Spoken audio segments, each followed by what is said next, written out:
Please be seated.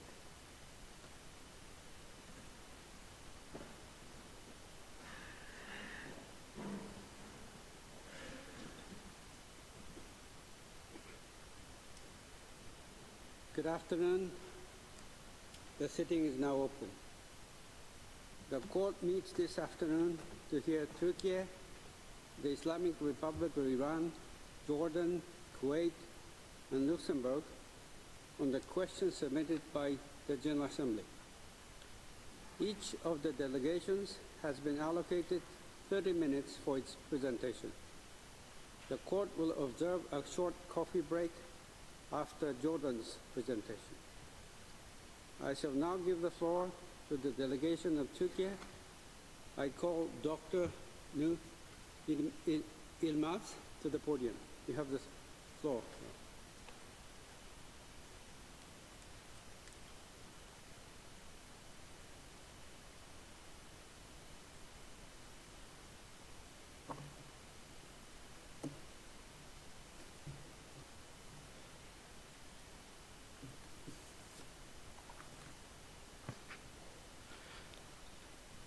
Mr. President, before I proceed with my statement, I would like to extend my sincere congratulations to you and your election as the President of the Court.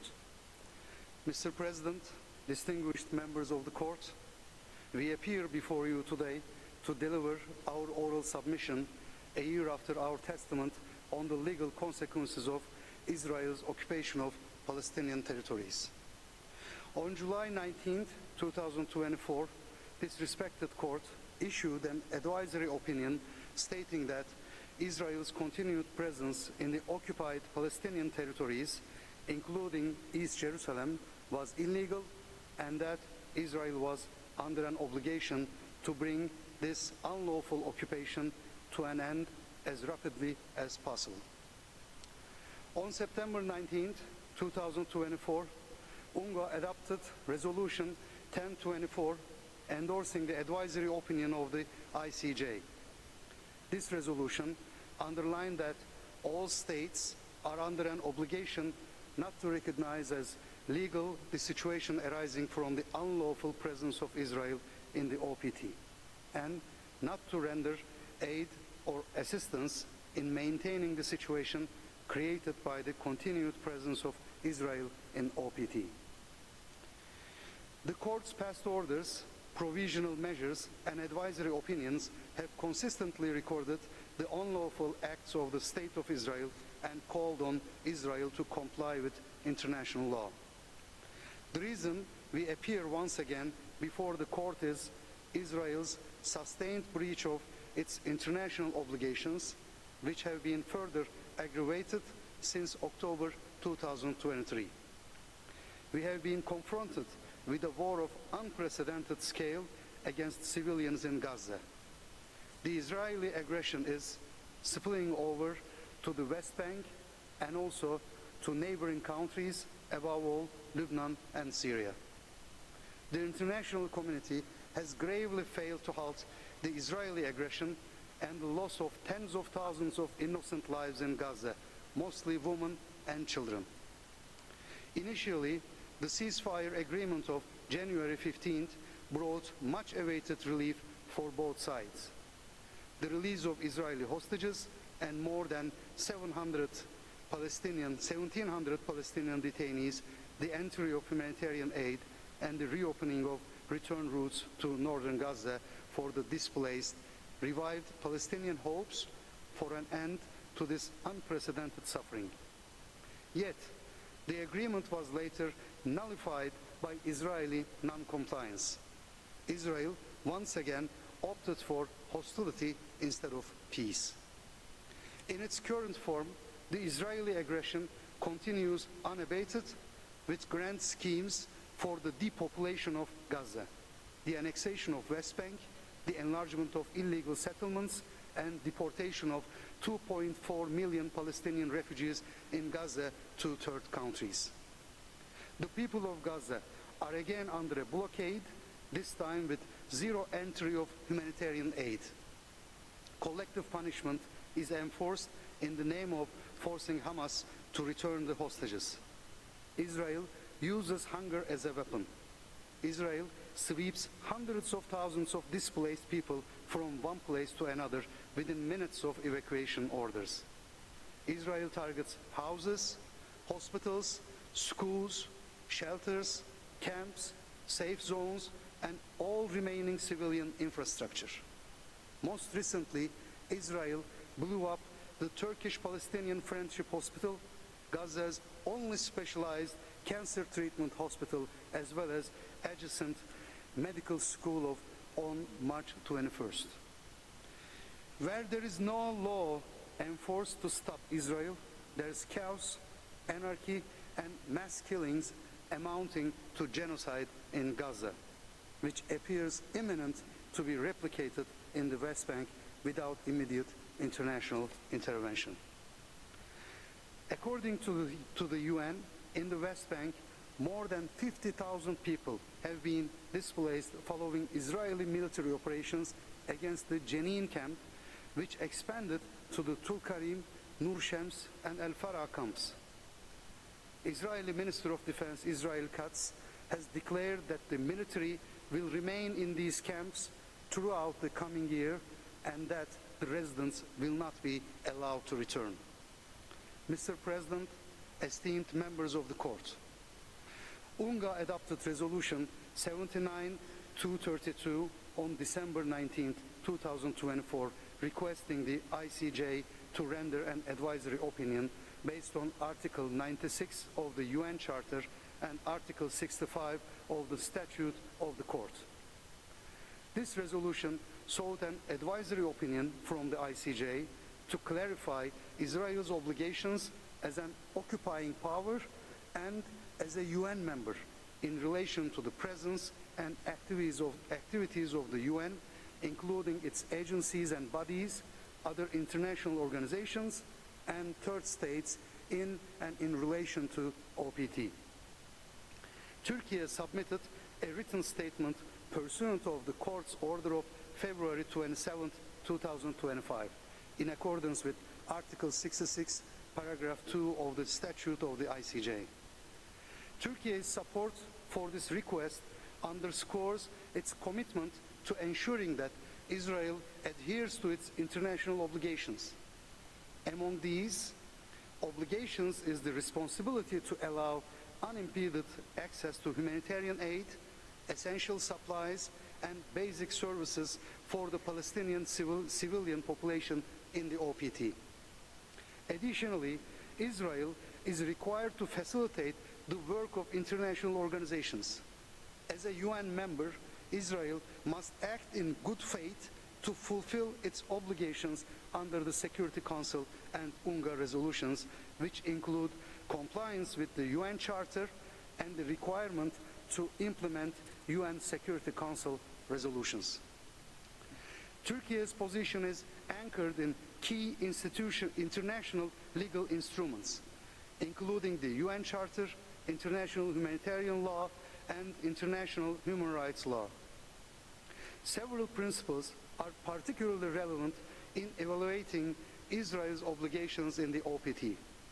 Under Articles 2, Paragraph 3 and 2.4 of the UN Charter, all member states, including Israel, are obliged to resolve disputes peacefully and refrain from the threat or use of force.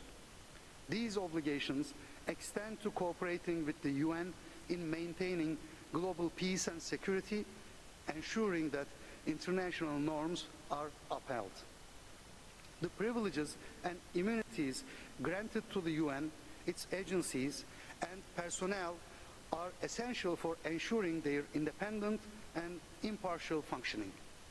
They stem from the 1946 Convention of the Privileges and Immunities of the UN. Turkey underlines their importance, particularly in the context of humanitarian operations in the OPT. The inviolability of UN organizations is crucial for their ability to assist the Palestinian refugees effectively. Israel, as the occupying power in the OPT, is bound by the Fourth Geneva Convention of 1949, which stipulates the protection and welfare of civilians under occupation. These obligations include ensuring that humanitarian aid reaches the Palestinian population without obstruction, respecting the presence and work of the UN, international organizations, and third states providing aid and upholding the rights of Palestinians under international humanitarian and human rights law. Türkiye maintains that Israel's compliance with these obligations is necessary for achieving peace and stability in the region. The basis for responding to the questions brought before the court for an advisory opinion is the state of Israel's UN membership, which is yet to be accorded to the state of Palestine as per foundational UN resolutions. During the 207th plenary meeting of the UN in 1948, Moshe Sharett, the Israeli foreign minister of the time, reaffirmed Israel's commitment to the UN principles, emphasizing peace, cooperation with neighboring Arab states, and adherence to international obligations. Israel assured that its policies align with the UN Charter and relevant resolutions, leading to its recognition as a peace-loving state willing and able to uphold its obligations.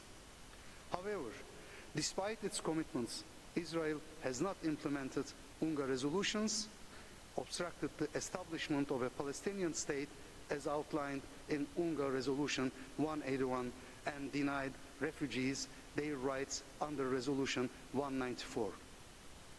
These violations continue to challenge Israel's adherence to its UN obligations, particularly as more countries recognize Palestine as a state.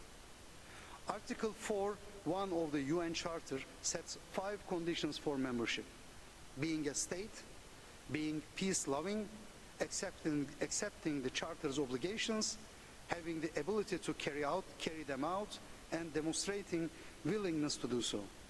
The ICJ affirmed these criteria is an advisory opinion, underscoring that UN membership requires continuous compliance with the Charter's principles. Failure to uphold these obligations may lead to accountability under international law. UNGA and UN Security Council resolutions stress the need for states to protect UN personnel and facilities, particularly in conflict zones. UNGA Resolution 337 reaffirmed the safety of UN personnel, while UN Security Council Resolution 1502 condemned attacks against them as violations of international law. Additionally, UN Security Resolution 2286 specifically condemned attacks on medical personnel and facilities during armed conflicts, urging member states to safeguard humanitarian actors. Furthermore, the 1946 Convention of the Privileges and Immunities of the UN explicitly guarantees the inviolability of UN premises, archives, and assets, ensuring the organization's ability to operate independently and fulfill its mandate. Under the Geneva Conventions, which both Israel and Palestine are parties to, civilians and humanitarian personnel must be protected during conflicts. Common Article 3 stipulates humane treatment for those not actively engaged in hostilities, including UN staff. The ICJ has ruled that the Geneva Conventions apply to all occupied territories, rejecting Israel's claim that they do not apply to de jure to the OPT. Articles 104 and 105 of the UN Charter further reinforce the legal protections afforded to the UN, granting it legal personality and ensuring its ability to function without state interference. Israel, as a party to the 1946 Convention, is obliged to respect these provisions. Moreover, Article 2.5 of the Charter requires Israel to assist in the UN in its activities rather than to obstruct them. Israel, having ratified these provisions without reservations, is legally bound to respect UN premises, personnel, and missions. These privileges are granted to ensure that the UN can effectively carry out its mandate. Despite these obligations, Israel has restricted access of UN personnel in the OPT, including East Jerusalem. The Independent International Commission of Inquiry on the OPT has reported Israeli non-cooperation in UN investigations, blocking entry of officials and medical professionals. The Special Rapporteur on the situation of human rights in the OPT noted that Israel's refusal to grant access to UN investigators may constitute obstruction of justice. The Office of the High Commissioner for Human Rights has also reported that Israel denies visas to international staff working in the OPT. The ICJ has emphasized the importance of UN immunity and the obligation of states to respect and protect UN personnel. The 1949 advisory opinion on the reparation for injuries suffered in the service of the UN affirmed that attacks on UN agents hinder the organization's mission and constitute violations of international law. The ICJ recognized the UN's right to claim reparations for injuries suffered by its personnel and upheld the principle of implied powers, which allows the UN to take necessary actions to fulfill its duties, even if not explicitly stated in the Charter. As of September 19, 2024, it was reported that Israeli authorities stopped issuing visas to heads and staff of the international NGO community. As the UNRWA Commissioner General has underlined, quote, the government of Israel has been phasing out representation from humanitarian organizations or those engaged in reporting on the atrocities of this war and the impact on civilians. As humanitarian needs to continue to increase, we need more humanitarian workers, not less. The opposite is now happening, end quote. In fact, this came on top of the ongoing entry ban of international media to report freely from inside Gaza at a time when also a number of senior UN officials are not given permission to visit Gaza and or are prevented to travel to the West Bank, including East Jerusalem. Among these senior UN officials is UN Secretary General Antonio Guterres, who was declared persona non grata by Israel on October 2nd, 2024, and banned from entering the country and effectively the OPT. The unilateral decision of the Israeli government to completely stop the transfer of humanitarian aid to Gaza as of March 2nd, 2025, constitutes a form of collective punishment against all civilians in Gaza. This action goes against Israel's obligations as the occupying power in Gaza, as outlined in the 4th Geneva Convention to ensure access to humanitarian assistance. This policy of collective punishment has been reconfirmed in a written statement issued on April 16, 2025 by the Minister of Defense of Israel, stating that the blockade on aid to Gaza will be maintained in order to exert pressure on Hamas to release the remaining hostages. Additionally, several Israeli ministers have reiterated their harsh rhetoric calling for the policy of no aid in Gaza until the release of hostages. The Israeli Knesset voted on February 19, 2025 to approve in a preliminary reading the amendments to the association's bill. The said amendment stipulates that organizations receiving any funding from foreign entities and are not budgeted by the State of Israel will be subject to an 80% tax on every donation received from such a foreign source. The draft bill essentially aims to cut international donations destined for Palestinians in the OPT. The Israeli failure to implement its international obligations has been most flagrant in its long-time targeting of UNRWA and its public services to Palestinian refugees.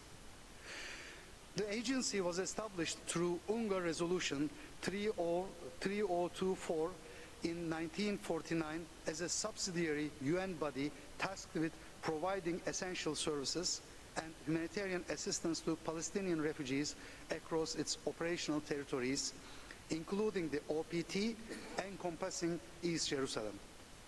Following the 1967 conflict, Israeli authorities formally requested UNRWA's continued presence in these territories through a Comey-Michel-Moore agreement. Despite its critical humanitarian role, UNRWA has faced significant challenges due to Israeli policies and actions that have hindered its operations. These include movement restrictions on UNRWA personnel, arbitrary arrests, military operations targeting UN facilities, and the blockade on Gaza. UNRWA has documented incidents where Israeli forces have violated the agency's neutrality and inviolability, including attacks on its facilities and personnel. For example, in 2009, Israel bombed UNRWA's compound in Gaza, destroying humanitarian supplies. In 2013, an UNRWA staff member was killed by Israeli forces in the West Bank. According to OCHA, as of April 15, 2025, at least 417 aid workers, including 294 UN staff, have been killed. These, combined with Israel's approach toward UNRWA since the events of October 7th, represent an unprecedented attack to the immunity and privileges of the UN and severely restrict humanitarian aid to Gaza and the West Bank. Furthermore, these actions violate multiple international legal instruments, including the Fourth Geneva Convention, which obliges an occupying power to ensure humanitarian assistance and basic services to the civilian population. The ICJ has also issued provisional measures requiring Israel to allow humanitarian aid into Gaza, which Israel's actions directly undermine. Regarding the situation in Gaza, Israel's legislative actions further violate the three sets of provisional measures ordered by the ICJ in the case of South Africa versus Israel, January 26, March 28, and May 24, 2024. The said orders specifically required Israel to desist from actions creating conditions calculated to bring about the physical destruction of the protected Palestinian population and to facilitate unfettered humanitarian assistance to Gaza. The prohibition of UNRWA operations in Gaza, given the agency's status as the primary provider of humanitarian assistance to the civilian population, is a violation of the provisional measures and a conduct potentially constituting the destruction of Palestinians as a protected group. UNRWA Resolution 7678 and the previous resolutions have condemned attacks on UNRWA facilities and reaffirmed the inviolability of UN premises. The Security Council has also passed resolutions urging Israel to respect international law and ensure humanitarian access. Furthermore, the UN Secretary General has reiterated Israel's obligations under the 1946 General Convention on Privileges and Immunities, emphasizing that UNRWA's operations must be protected. While barring UNRWA operations, Israel has failed to provide any alternative humanitarian mechanism for the 2.4 million Palestinian refugees in the OPT.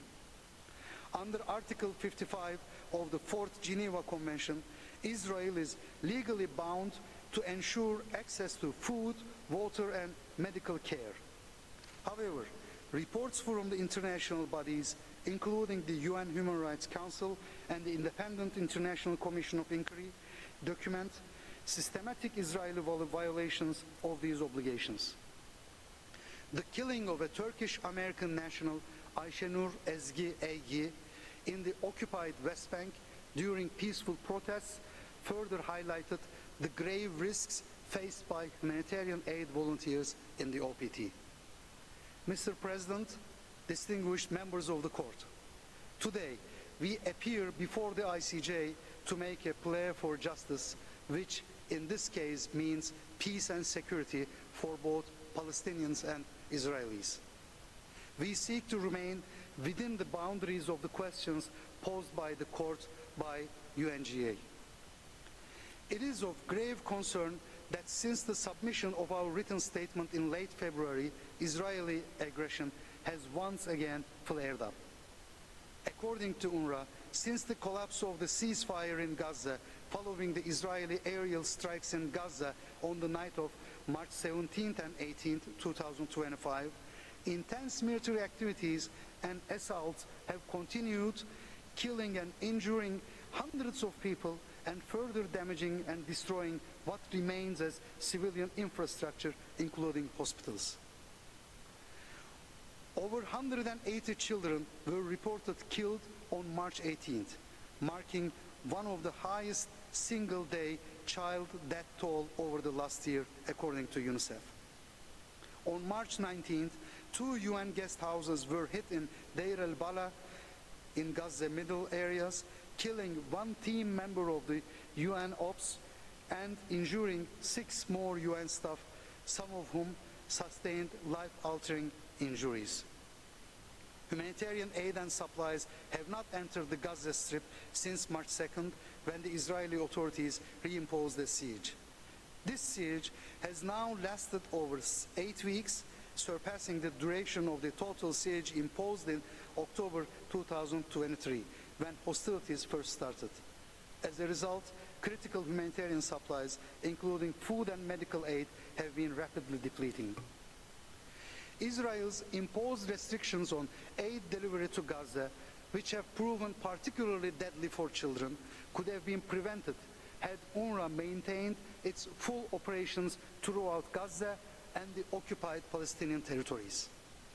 In the West Bank, large-scale operations of the Israeli forces that started in the Jenin camp and other areas in the north on January 21st is ongoing, making it by far the single longest operation of the Israeli forces in the West Bank since the Second Intifada and causing the largest population displacement since the 1967 war. Against this backdrop, 2 developments are particularly concerning for the ICJ's mandate to provide an advisory opinion. First, due to the unbearable Israeli attacks on Gaza, which also target UN humanitarian workers, the UN Secretary General has taken the difficult decision to reduce the organization's footprint in Gaza. This is a blow to international efforts to restore Israel's international obligations in the OPT. Second, on March 23rd, 2025, 8 Palestinian medics, along with 6 civil defense first responders and a UN staff member, were killed by Israeli forces in southern Gaza. 5 ambulances, a fire truck, and a UN vehicle were struck one by one in the El Hashashin area, and their bodies were recovered from a mass grave.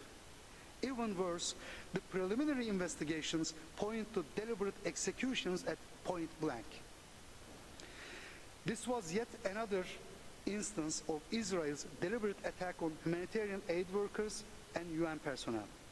Humanitarian organizations demanded accountability, calling the attack a war crime. The UN and aid groups have urged an investigation, emphasizing the protection of medics in conflict zones. Türkiye is deeply concerned about Israel's persistent non-compliance with its obligations under international law. On top of its incessant crimes against the Palestinian people, Israel's obstruction of humanitarian aid, targeting of UN facilities, and harassment of UN personnel not only exacerbate the suffering of the Palestinian people, but also compromise the rule-based multilateral system, undermines the credibility of the international legal order, and seriously weaken the effectiveness of international bodies such as the UN and legal instruments such as the 4th Geneva Convention.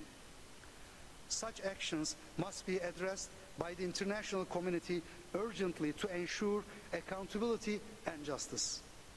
Therefore, Turkey respectfully requests the ICJ to issue an advisory opinion that reaffirms Israel's obligations under international law, paves the way for taking measures to prevent further violations of these obligations, and underscores the importance of respecting the presence and activities of the UN, other international organizations, and third states in the OPT.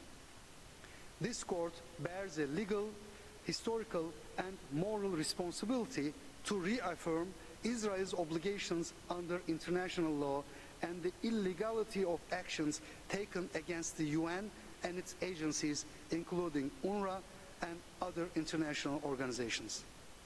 Turkey shall remain fully committed to supporting a just and lasting solution to the Israeli-Palestinian conflict. Thank you. I thank the representative of Turkey for his presentation.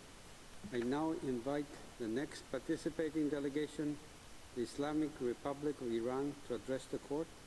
And I call upon His Excellency, Mr. Kazem Garibabadi, to take the floor.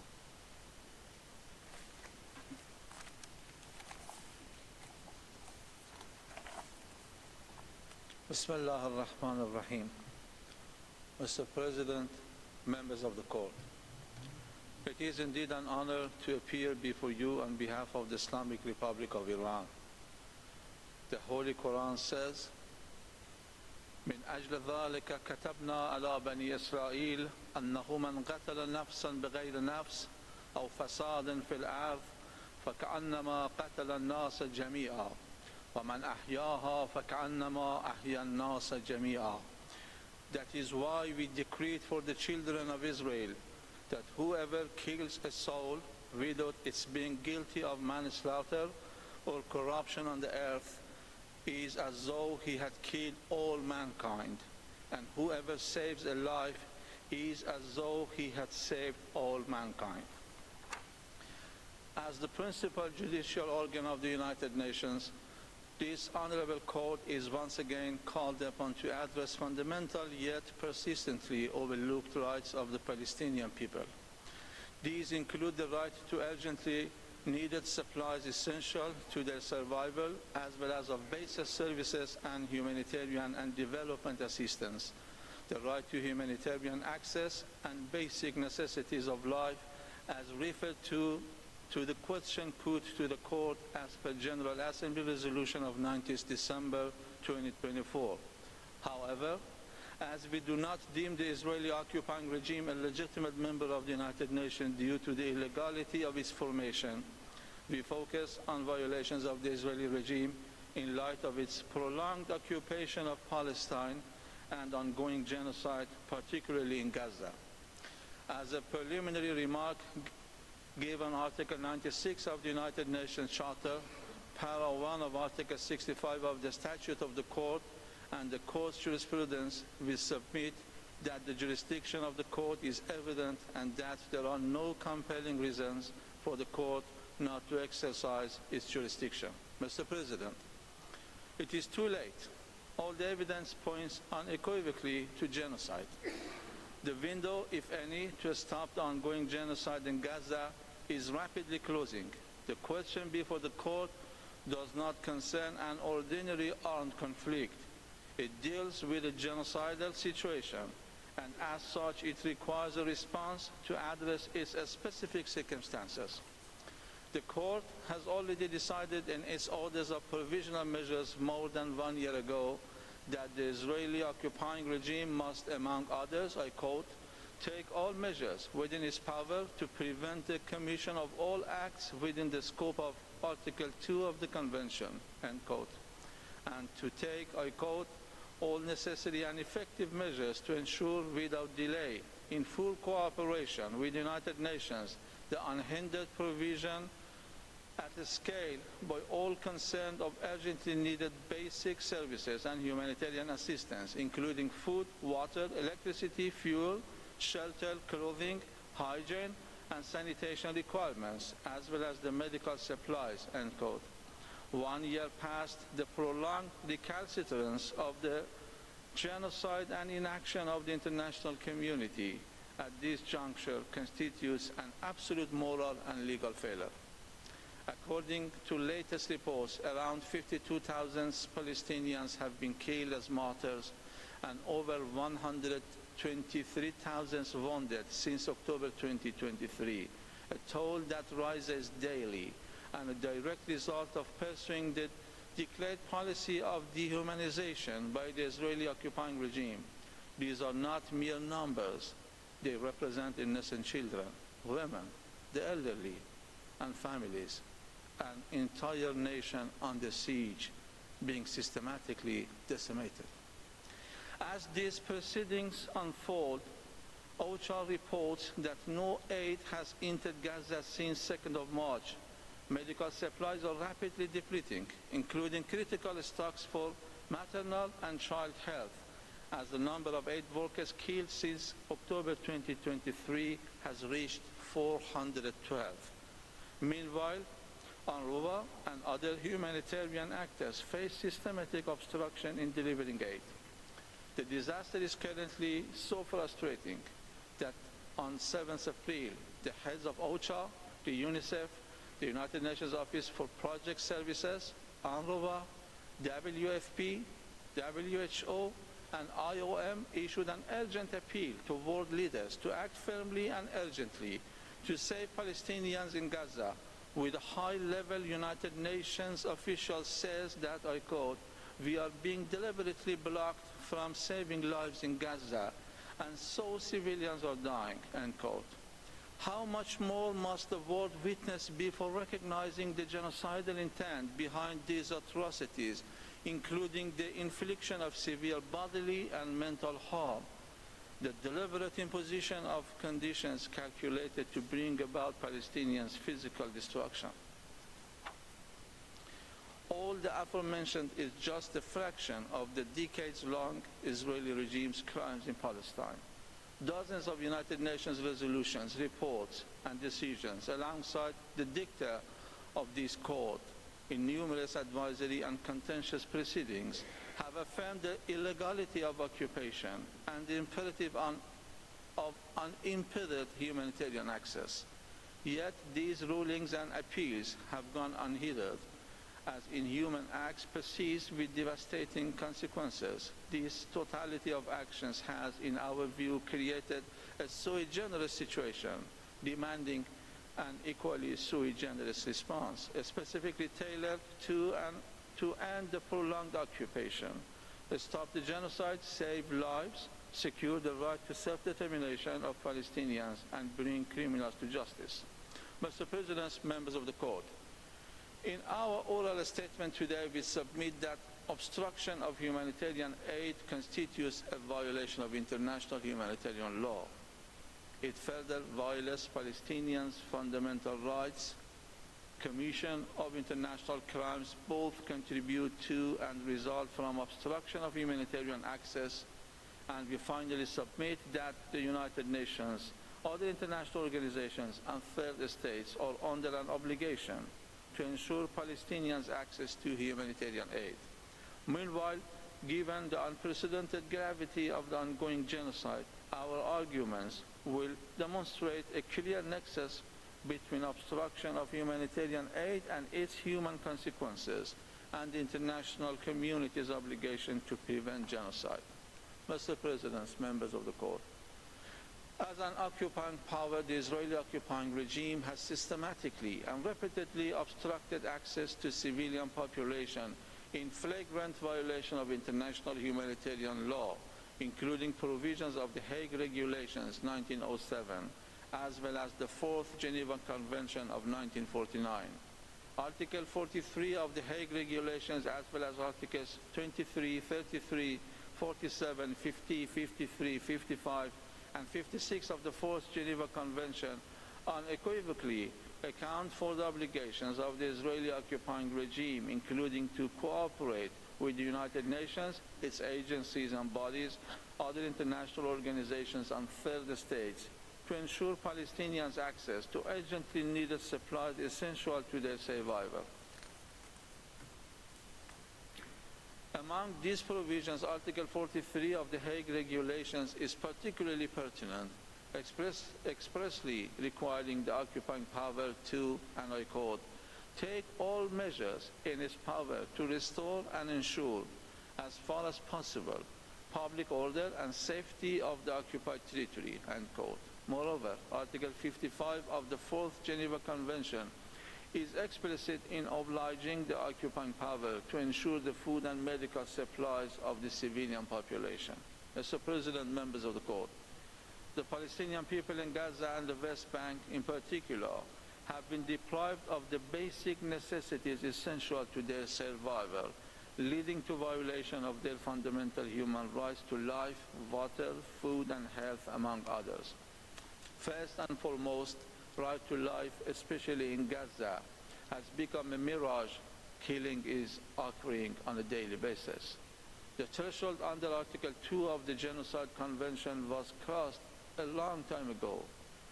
With deliberate targeting of civilians, all belonging to a group, as well as the deliberate obstruction of humanitarian and vital for their survival, genocidal intent is beyond evident. Apart from direct deaths, what has been underreported is indirect death that add significantly to the gravity of the situation, in particular in Gaza. According to a recent study, deaths due to traumatic injury in the Gaza Strip between 7th October 2023 and 30th of June 2024 reflect an exceptionally high mortality rate, underscoring the urgent need for interventions to prevent further loss of life. Concerning violation of Palestinians' right to water as a result of blocking humanitarian access, apart from a scarcity of clean, fresh water in Gaza for more than a decade due to destruction of water and sanitation infrastructure, in October 2023, the Israeli occupying regime closed the water pipelines into Gaza and cut off the electricity needed to run the desalination plants that process the brackish water that flows from the coastal aquifer. According to WHO, poor access to fresh water has resulted in water-related diseases such as hepatitis A, which is typically acquired by consuming contaminated food or water. What has deteriorated the water tragedy in Gaza specifically during the past year has been the brutal devastation of United Nations structure for water, sanitation and hygiene in the Gaza Strip, demonstrating the Israeli occupying regime's direct targeting of humanitarian aid from the United Nations, even prior to recent years' strikes. The question remains as to how this cannot be seen as evidence of genocidal intent by the Israeli occupying regime. As regards Palestinians' right to food, the OCHA announced in November 2023 already that Gazans were at a high risk of starvation, further stating that it was incapable of providing adequate food, water and medical care to meet Gazans' needs. As another example, as early as March 2024, a report was released by the Integrated Food Security Phase Classification Famine Review Committee, stating that widespread famine would be imminent in Gaza, and there would be, I quote, a major acceleration of death and malnutrition, end quote. Mr. President, members of the court, more than a year has passed since this catastrophic phase, and the situation has only deteriorated as starvation and willful obstruction of humanitarian aid causes serious bodily harm to Palestinians, again in contravention of the Genocide Convention. Mr. President, members of the court, Gaza's health system has also been debilitated by the Israeli regime. At least 627 healthcare workers are known to have been killed, 212 have been arrested, and 47 ambulances have been destroyed or damaged through targeted attacks. By January 2024, the Israeli regime had already bombed every one of Gaza's 12 universities in what may be called a full-fledged scholaticide, Ironically, at a time when the need for doctors has never been so urgent, no medical student has been able to graduate. What is even more staggering is the often neglected psychological effects of the Israeli regime's actions on the well-being of civilians in Palestine, and in particular in Gaza. Years of exposure to violence, displacement, and loss have led to a burgeoning mental health crisis with chronic stress, PTSD, depression, and anxiety becoming endemic, living in the Gazan children particularly vulnerable. The impact of this psychological trauma is profound.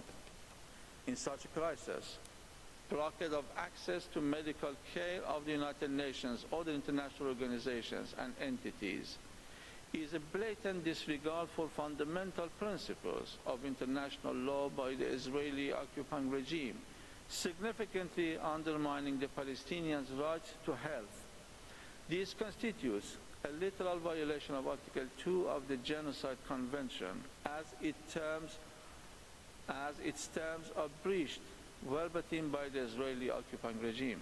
Mr. President, distinguished members of the court, international crimes being committed by the Israeli occupying regime in Palestine have appeared as a cause and effect of obstruction of humanitarian access. These include, among others, genocide, war crimes, and crimes against humanity. This pattern is reflected in the ICC prosecutor's application for arrest warrants against Israeli criminals and the pending proceedings before this honorable court regarding alleged violations of the Genocide Convention. War crimes have become a routine by the Israeli occupying regime, particularly in Gaza Strip. Attacks against civilians, including United Nations staff, medical personnel, as well as journalists, deliberate targeting of civilian infrastructure and medical facilities, and imposing collective punishment on the civilian population are only part of the war crimes committed by the Israeli occupying regime in the last year. According to the United Nations, up to 1.9 million people in Gaza are internally displaced, including people who have been displaced 9 or 10 times. From the perspective of displacement, the present-day ethnic cleansing of Gaza can be compared to the 1948 Nakba of Palestine. This, among others, is a clear instance of crimes against humanity, especially when coupled with obstruction of humanitarian access. More concerning still is the estimate provided by the United Nations and other organizations about increasing numbers of newborns on brink of death.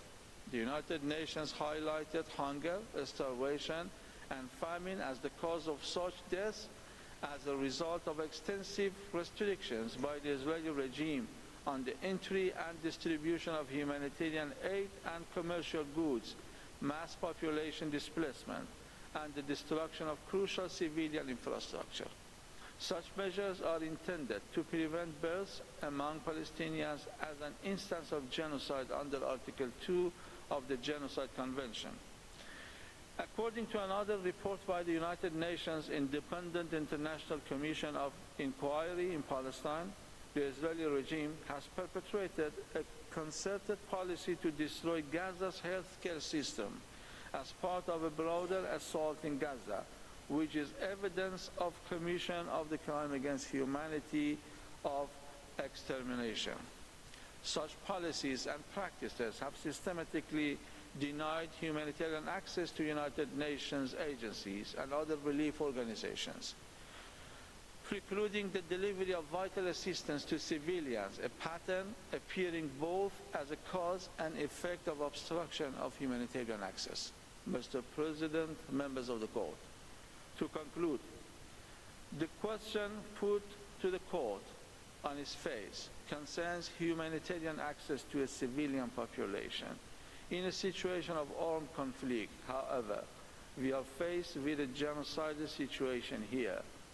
It is indispensable for the court to opine on humanitarian access to a people targeted by genocidal acts and the ensuing obligations of the international community to stop them. In its judgment of 26 February 2007 in the case concerning application of the Convention on the Prevention and Punishment of the Crime of Genocide, Bosnia and Herzegovina versus Serbia and Montenegro, the court clarified the content of the duty to prevent genocide under the Convention. In the court's opinion, responsibility is incurred, I quote, if the state manifestly failed to take all measures to prevent genocide which were within its power and which might have contributed to preventing the genocide, end quote. The court further considers the first parameter to be, I quote, the capacity to influence effectively the action of persons likely to commit or already committing genocide, end quote. In the court's view, I quote, a state's obligation to prevent and the corresponding duty to act arise at the instant that the state learns of or should normally have learned of the existence of a serious risk that genocide will be committed. From that moment onwards, if the state has available to it means likely to have a deterrent effect on those suspected of preparing genocide or reasonably suspected of harboring a specific intent, it is under a duty to make such use of these means as the circumstances permit, end quote. Mr. President, we ask if there is a state that has not learned of the existence of a serious risk that genocide would be committed in Gaza. What have those states that are in a position to prevent genocide done to fulfill their duty under the Convention? We regard obstruction of humanitarian aid by the Israeli occupying regime as, among others, evidence of genocidal intent and invite the court to clarify a state's duties to ensure Palestinians' humanitarian access in view of a state's obligation to prevent genocide under the Genocide Convention. Having said that, notwithstanding the present proceedings, the rules are clear. Obligations of states and international organizations are evident, and the international community has again failed. This is the failure of the United Nations system, the United Nations member states, and that of humanity.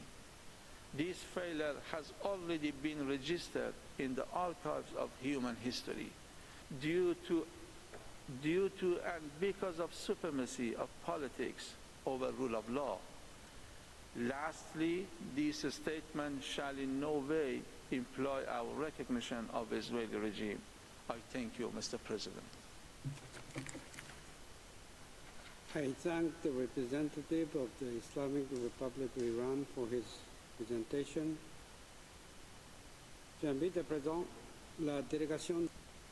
I would now like to invite the delegation of Jordan, and I call upon Professor Marcello Cohen to make his presentation.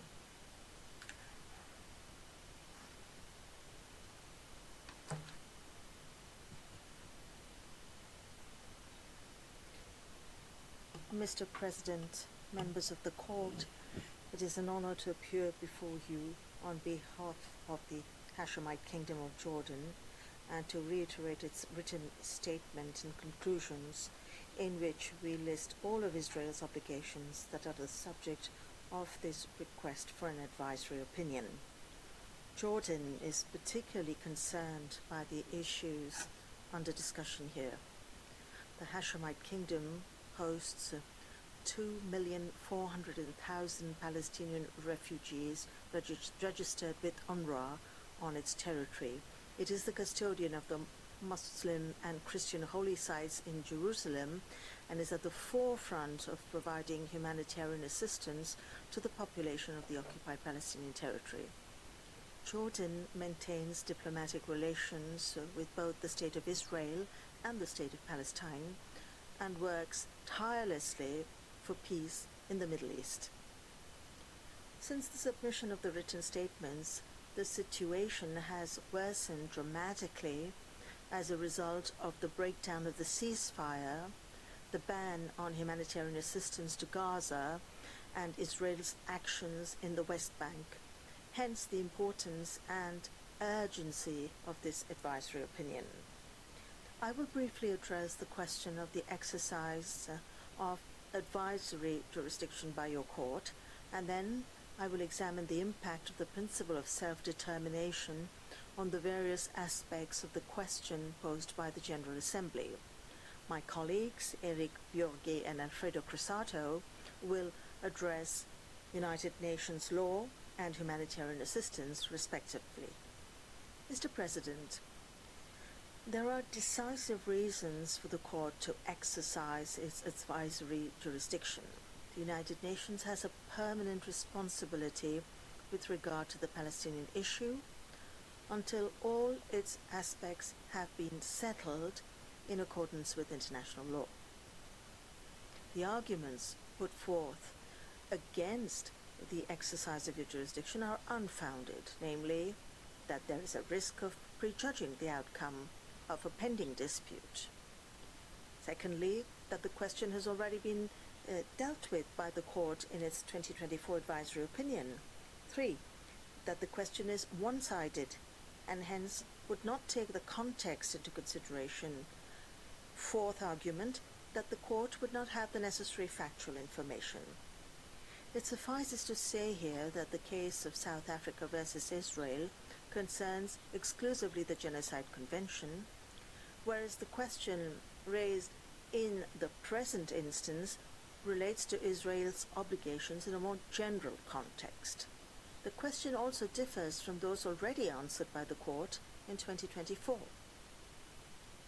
Last year's advisory opinion provided valuable legal elements to better answer the question now put to the Court. It is a question which was not raised by the General Assembly in its previous request. Indeed, the question refers solely to Israel's obligations because it is Israel and no other state which occupies the Palestinian territory. The question asked is limited in scope. It does not seek to address all issues related to the persistence of the occupation or the situation arising from the 7th of October 2023. The General Assembly, like the Security Council and your own court, has already demanded the immediate and unconditional release of the hostages held in Gaza. This situation does not relieve Israel of its obligations under international law. Furthermore, the question posed concerns legal obligations, and the Court has the necessary factual elements that would enable it to rule on them. If Israel has grievances against the United Nations or its organs, the Convention on the Privileges and Immunities of the United Nations provides it with the necessary means to take action. Mr. President, members of the Court, the principle of self-determination is of paramount importance in responding to each of the elements of the question posed. Indeed, respect for the implementation of this right by the Palestinian people is the backdrop against which all other obligations incumbent on Israel must be interpreted and applied. It further requires Israel, in the current circumstances and in accordance with its obligation, not to impede the realization of this right and to take all necessary and effective measures to protect the Palestinian civilian population. As self-determination is a fundamental principle of international law, a right erga omnes, and a peremptory norm of international law, Israel's obligations are not only towards the Palestinian people, but also towards the United Nations competencies in this matter and towards the international community as a whole. As stated in Article 1 of both the Human Rights Covenants, and I quote, "In no case may a people be deprived of its own means of subsistence," unquote. Israel's obligation to respect the Palestinian people's right to self-determination is without exception. The powers granted to Israel as an occupying power under the Hague Regulations of the Fourth Geneva Convention cannot be exercised to the detriment of the peremptory right of self-determination. In case of armed conflict, only the rules relating to the protection of human beings have been considered by your court as peremptory principles of customary international law, and the occupying power must respect them. As the court has affirmed, the powers granted to the occupying power are for a temporary occupation, not for an extended occupation, which constitutes a de facto permanent annexation in violation of the principle of self-determination. Israel has an obligation to cooperate with the United Nations, other international organizations, and third states to bring to an end its illegal presence in the occupied Palestinian territory as soon as possible, in order to enable the Palestinian people to fully enjoy their right to self-determination, to cease all activities that prevent the exercise of that right, and to act positively to facilitate it.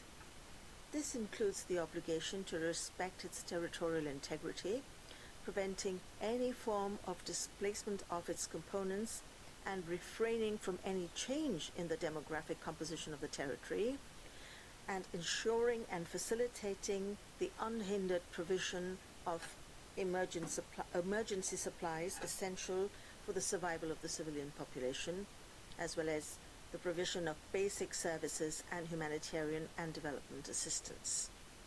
Israel also has an obligation to respect the permanent sovereignty of the Palestinian people over their natural wealth and resources, and not to impede the diplomatic, consular, and other relations of third parties and international organizations with the Palestinian authorities. The Knesset adopted a declaration stating that it opposed the establishment of a Palestinian state, and it did so just a day before your court issued its advisory opinion in July 2024. This declaration by the Israeli Parliament is once again in flagrant contradiction with the right of the Palestinian people to self-determination. All organs of the State of Israel have an obligation to respect this right and not to obstruct the exercise of this right. In this sense, there is an obligation to repeal any legislative or administrative provision aimed at preventing the realization of the right to self-determination. Mr. President, members of the court, there is no justification for the continuation of the Israeli occupation of the Palestinian people, which prevents them from exercising their right to self-determination. The first relevant obligation is therefore to respect that right and to seize its violation. It is only through strict respect for international law, and not through expansionism or oppression or force, that problems can be solved. The best guarantee for peace in the entire Middle East is a two-state solution that respects the independence and security of both states. Thank you for your attention, Mr. President. I now request you to give the floor to Professor Eric Bjork. Je remercie le professeur Cohen. I now invite Professor Eric Bjork to address the court. You have the floor. Mr. President, members of the court, it is an honor to appear before you on behalf of Jordan to address Israel's obligations under the law of the United Nations. I make 4 points. First, Israel's obligation to respect the privileges and immunities of the United Nations. Second, Israel's obligation to give the United Nations every assistance. Third, Israel's obligation to cooperate with other states. And fourth, Israel's obligations regarding the safety and security of United Nations personnel. First, Israel has an obligation to respect the privileges and immunities of the United Nations.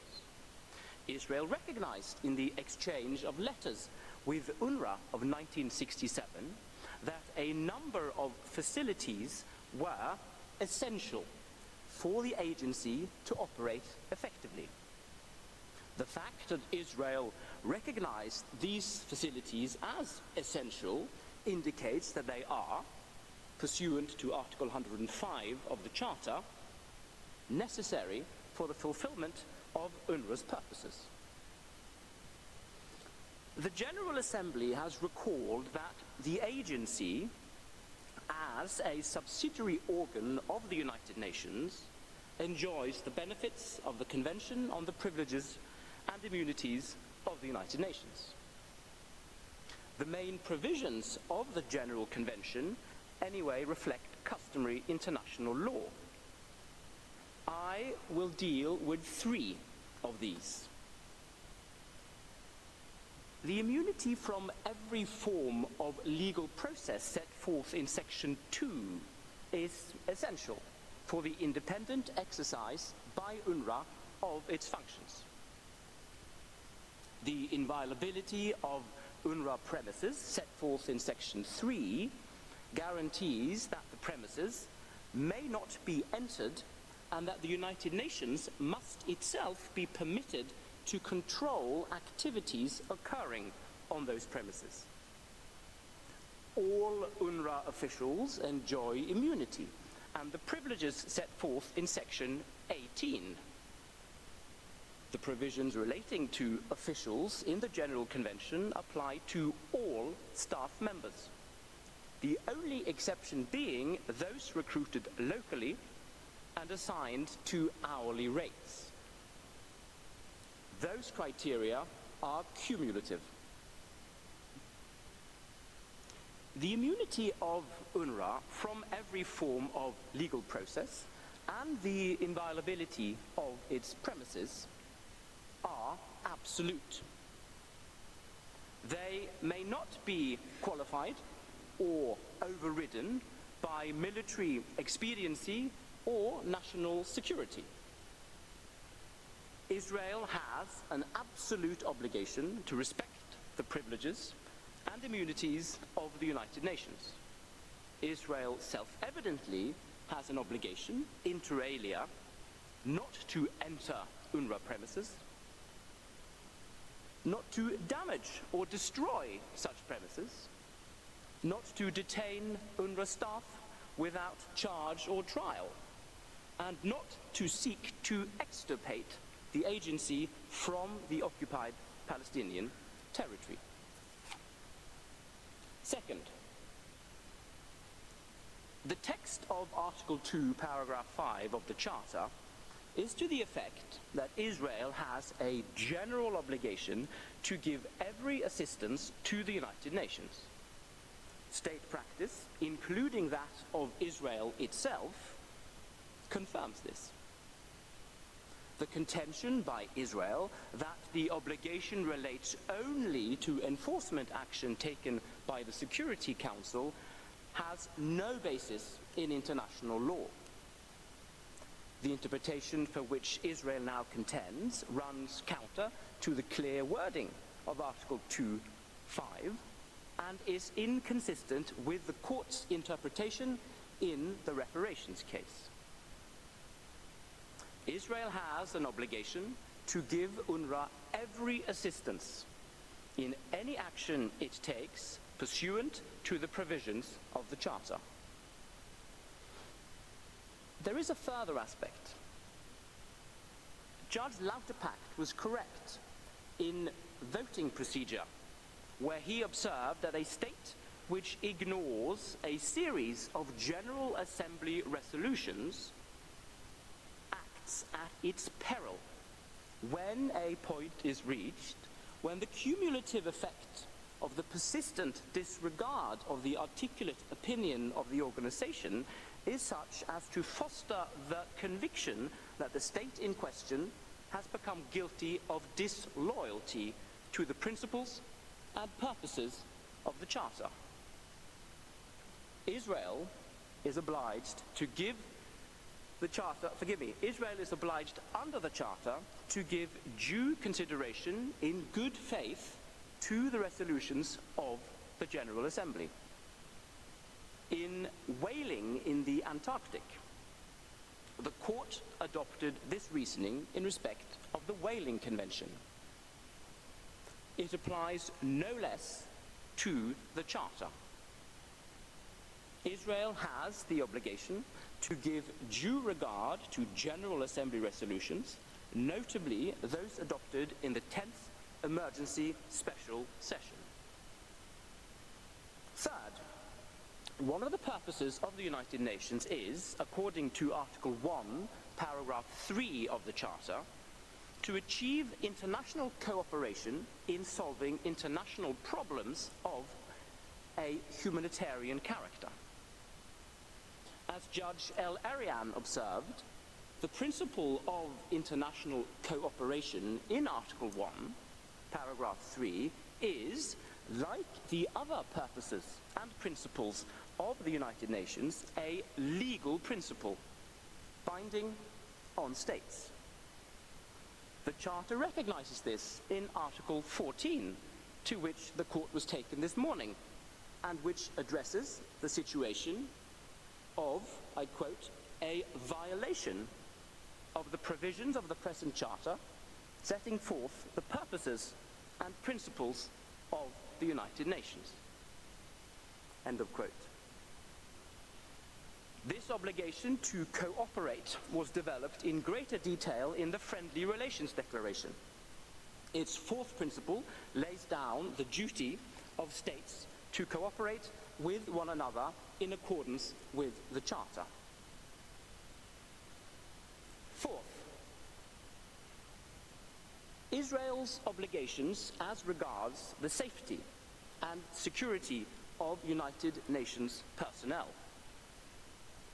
Israel has obligations in this regard under the rules of customary international law codified in the Convention on the Safety of United Nations and associated personnel.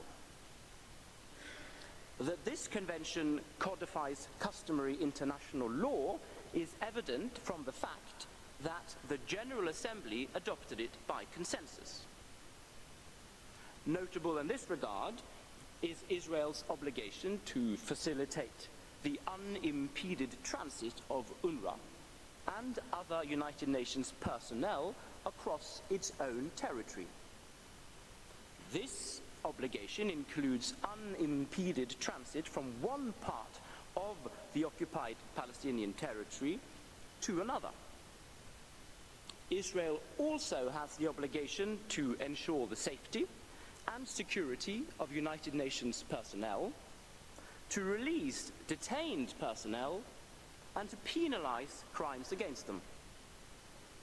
Israel has, finally, the obligation not to make UNRWA or other United Nations personnel the object of an attack or any other action that prevents them from discharging their mandate. That, Mr. President, members of the court, concludes my presentation. I thank you and ask that you invite Professor Alfredo Crossato to the podium. I thank Professor Bioge. I now give the floor to Professor Alfredo Crossato. Thank you, Mr. President, members of the court. It is an honor to appear before you on behalf of Jordan. I shall now focus on Israel's obligations concerning humanitarian relief in Gaza. These arise from a variety of sources that include the law of occupation, human rights law, the law on the protection of persons in the event of disasters, and this court's orders on provisional measures. All told, international law requires Israel to provide humanitarian relief to the civilian population of Gaza, a territory which is at present far from adequately supplied. Indeed, a humanitarian catastrophe is already unfolding, where Israel is unable or unwilling to fulfill its duties. It must facilitate relief schemes undertaken by third parties.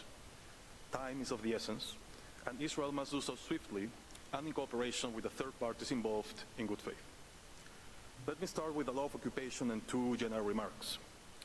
First, the court recently reaffirmed that the law of occupation applies to the entire Palestinian territory, including Gaza. That situation has not changed, and any contention that Israel does not currently occupy Gaza must be rejected. Israel has not been liberated from its obligations as an occupying power. Second, the scope of Israel's claimed authority as an occupying power. Whatever the situation, international law does not confer such an authority or discretion, allowing a state to circumvent obligations aimed at ensuring the survival of a civilian population.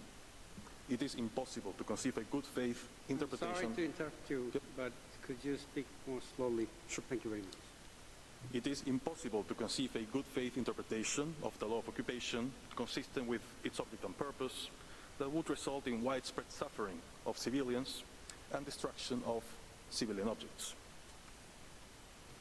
The court has determined that Israel's occupation is illegal. Its policies and practices, I quote, manifest an intention to create a permanent and irreversible Israeli presence in the OPT, breaching the provision of acquisition of territory by force and the principle of self-determination. You also found that Israel has engaged in a sustained abuse of its position as an occupying power. Any territorial control still exercised by Israel until it has withdrawn must therefore ensure the well-being of Palestinians and respect for the right to self-determination. Moreover, since Israel has been abusing the law of occupation, it cannot claim broad rights or powers arising from it. This is a core legal consequence of the general principle prohibiting the abuse of rights. Israel's relevant obligations are primarily found in the Fourth Geneva Convention and customary international law. As long as Israel occupies Gaza, the customary rule reflected in Article 43 of the Hague Regulations requires it to act for the benefit of the local population. This is a general guiding principle and fundamental duty of Israel. Article 55 of the Fourth Geneva Convention requires Israel, to the fullest extent of the means available to it, to ensure the food and medical supplies of the population, including by bringing in the necessary foodstuffs, medical stores, and other articles, if the resources of the occupied territory are inadequate. Article 69 of Additional Protocol 1, which reflects custom, expands the range of supplies that must be provided. Under Article 56, Israel must ensure and maintain the medical and hospital establishments and services, public health and hygiene, and allow medical personnel of all categories to carry out their duties.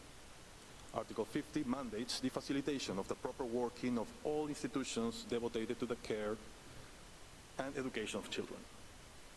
The Convention also contains key provisions concerning third parties when the occupying power does not or cannot fulfill the obligations I just mentioned.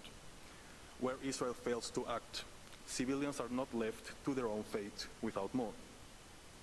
Article 59 stipulates that if the occupied territory is inadequately supplied, the occupying power shall agree to relief schemes on behalf of the population and shall facilitate them by all the means at its disposal. Such schemes may be undertaken by states or by impartial humanitarian organizations and shall consist in particular of the provision of consignments of foodstuffs, medical supplies, and clothing. These are erga omnes obligations of both result and conduct. Israel cannot oppose those relief schemes. Agreement is the required outcome, no exception. Israel must also facilitate those schemes using all available means. This is a high standard of conduct consistent with the gravity of the situation that Article 59 addresses, prohibiting Israel from actions or omissions that may hinder humanitarian relief. Article 59 must be read together with Article 1, which contains states undertaking to respect and to ensure respect for the Convention in all circumstances. Every state party must ensure compliance by Israel with its obligations, while respecting, of course, other rules of international law. Article 59 is a form of application of Article 1, a means for states to ensure... Excuse me to interrupt you. Please, speak more slowly. A means for states to ensure compliance with Israel's relief obligations. When states seek to provide relief schemes, individually or jointly, they do not do so only by virtue of an option envisaged by Article 59. They have an obligation to act of their own. Article 59 may require practical arrangements for the orderly supply of humanitarian relief. Insofar as these are needed, Israel must consider them in good faith, bearing in mind the needs of civilians. Arbitrary or unjustified delays would not be consistent with Article 59. They would defeat the purpose of the obligation.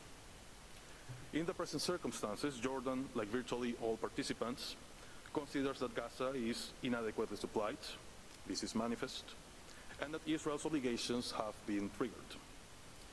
Jordan is also of the firm view that UNRWA meets the principles of impartiality and neutrality, as confirmed recently by the Colonna report and the OIOS investigations. Furthermore, there is no other actor that could realistically replace the agency and its mandate to provide and distribute humanitarian relief and other services in Gaza. Israel must therefore allow UNRWA to continue its humanitarian operations and cease all conduct which prevents the agency from doing so.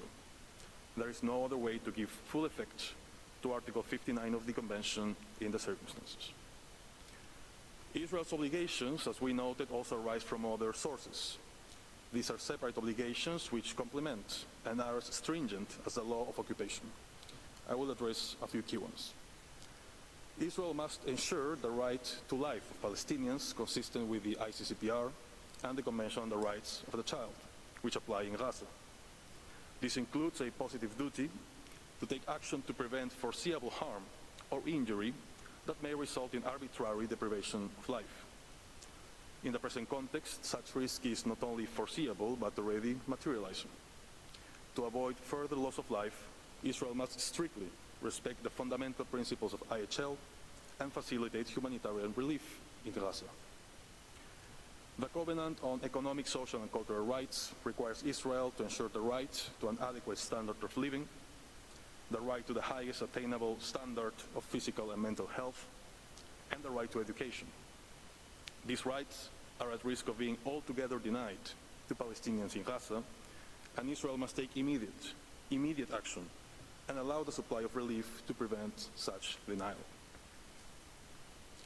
Jordan has also referred to the law on the protection of persons in the event of disasters, recently codified by the ILC.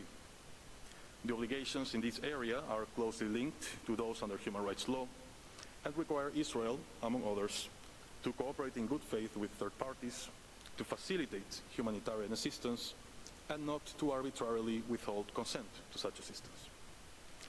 Finally, Israel has obligations arising from the interim measures in the South Africa-Israel case.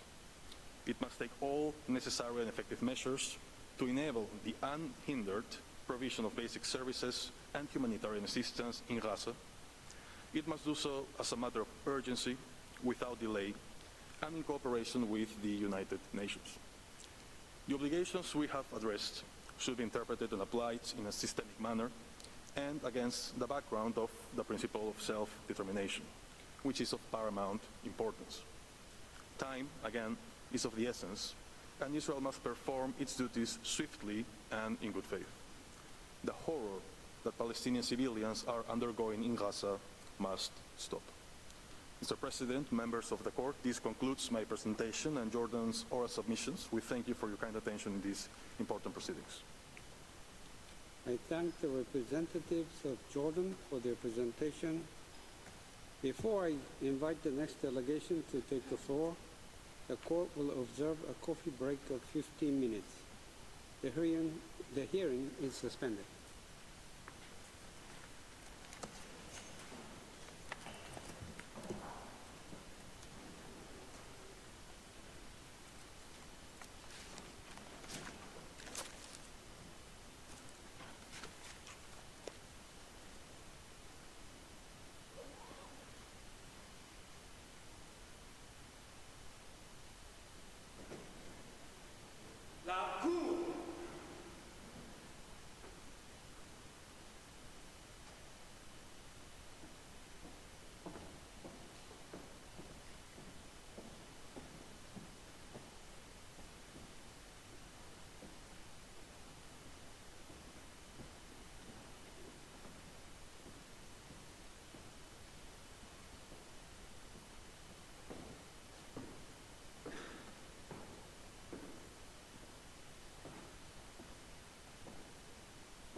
Please be seated.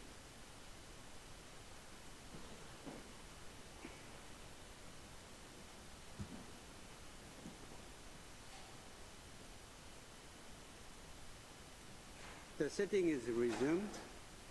I now invite the next participating delegation, Kuwait, to address the court. And I call His Excellency Ambassador Abdullah Sulaiman Ajed Al-Shaheen to the podium.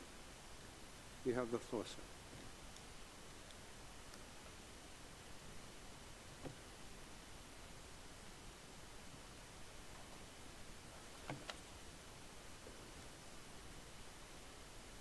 Bismillah ar-Rahman ar-Rahim.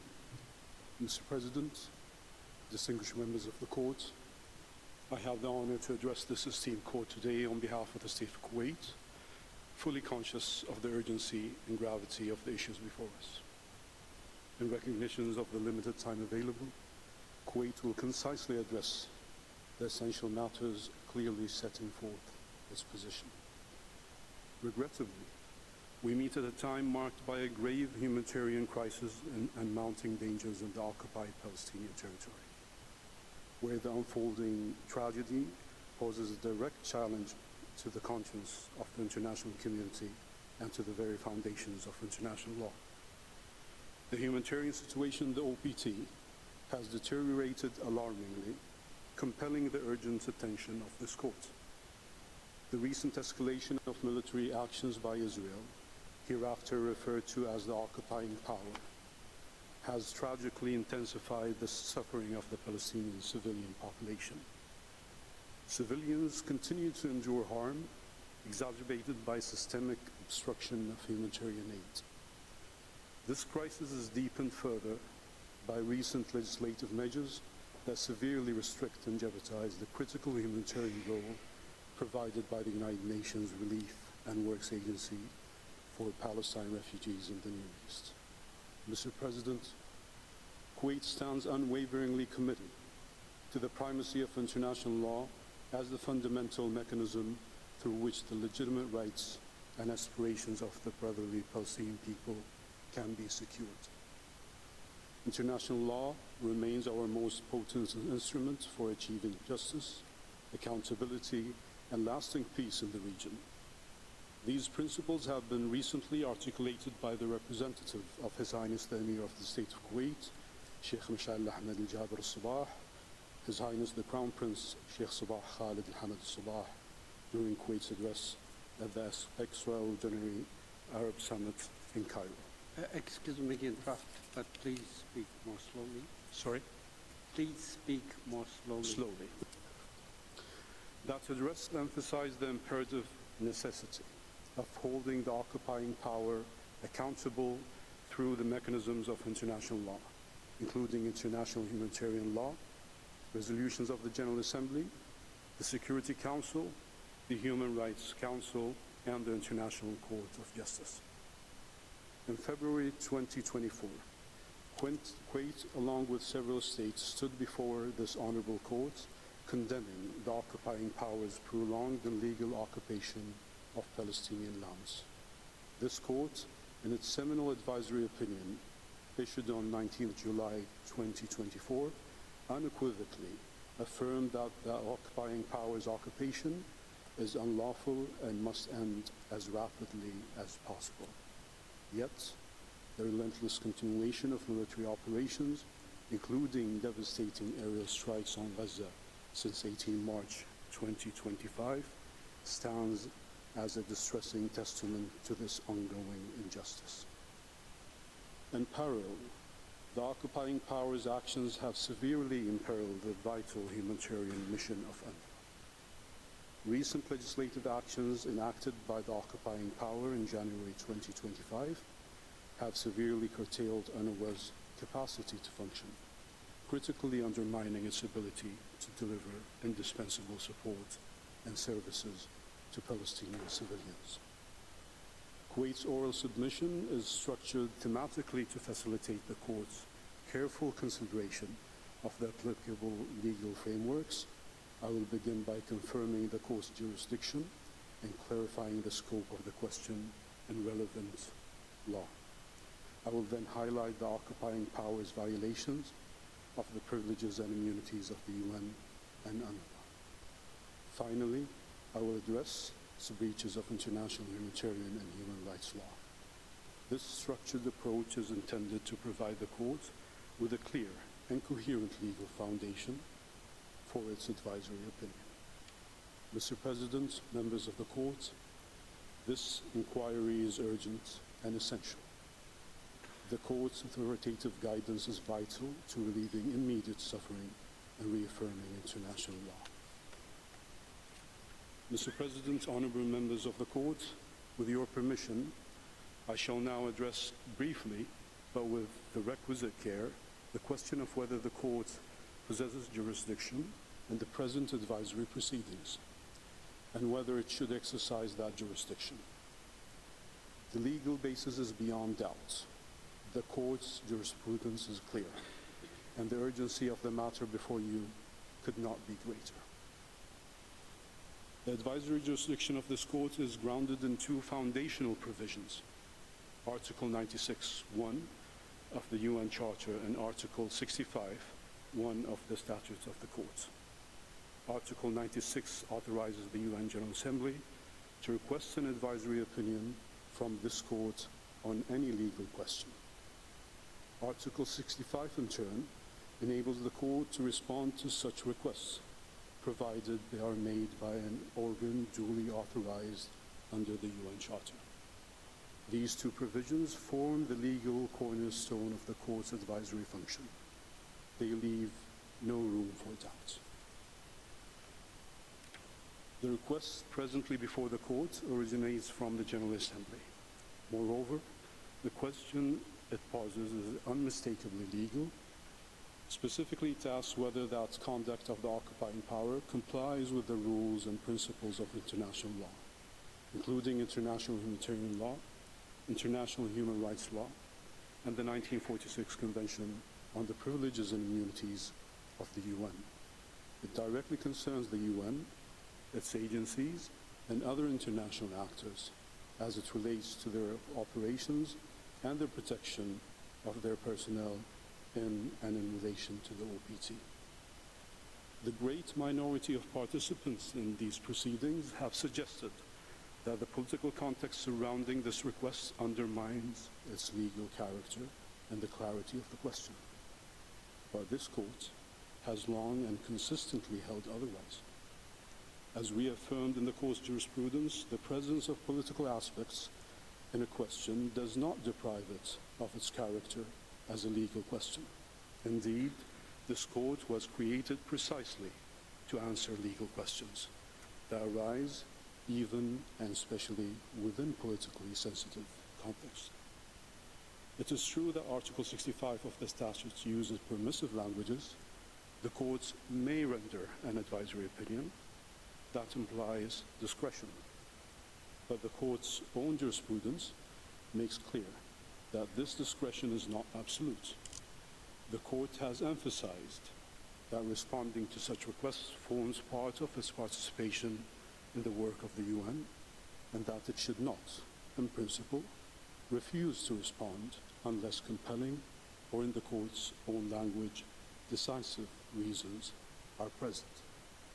In this context, it is essential to recall that the General Assembly's request does not invoke Section 30 of the 1946 Convention, which governs the settlement of disputes between the UN and member states. As explained in Kuwait's written statement, the request does not concern such a dispute.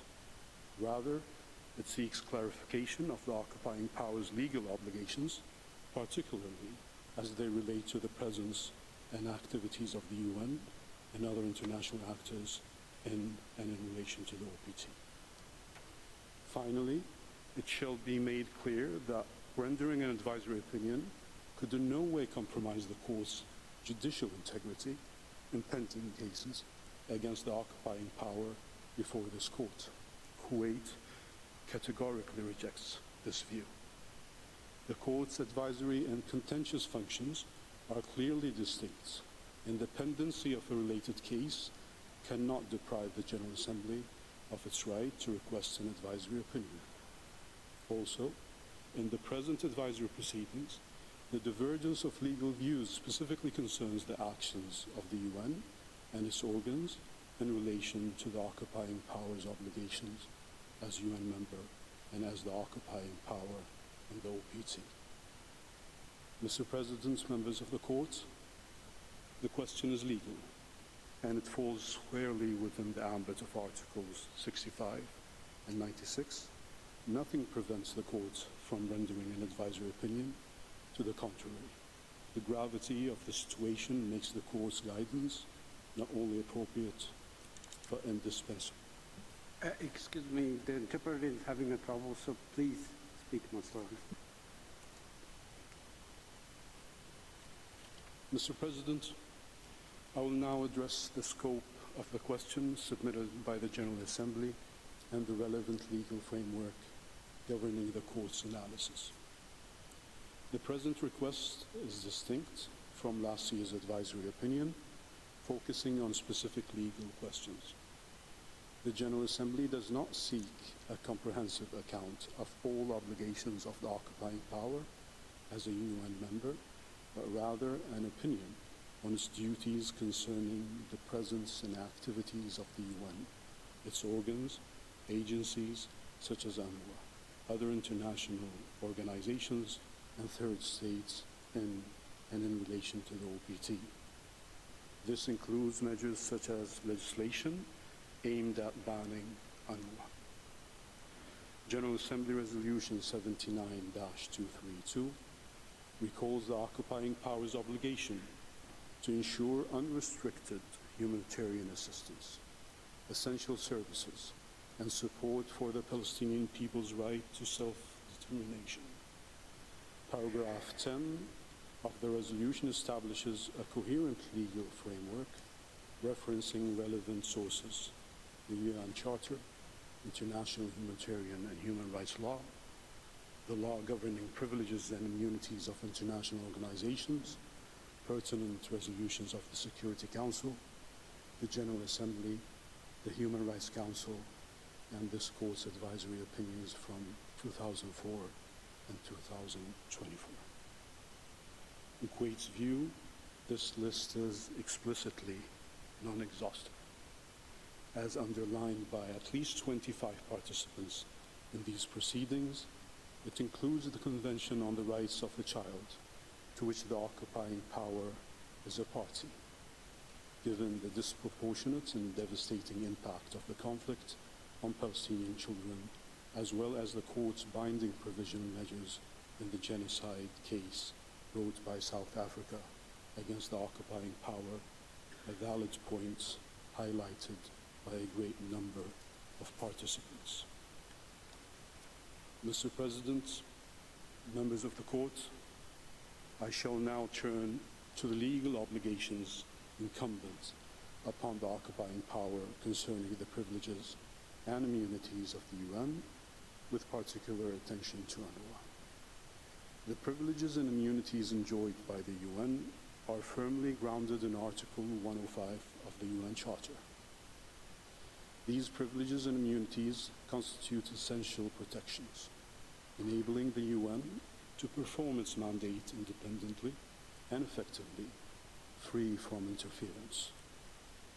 Importantly, these protections apply not only to the UN as an entity, but extend comprehensively to its representatives, officials, personnel, and assets.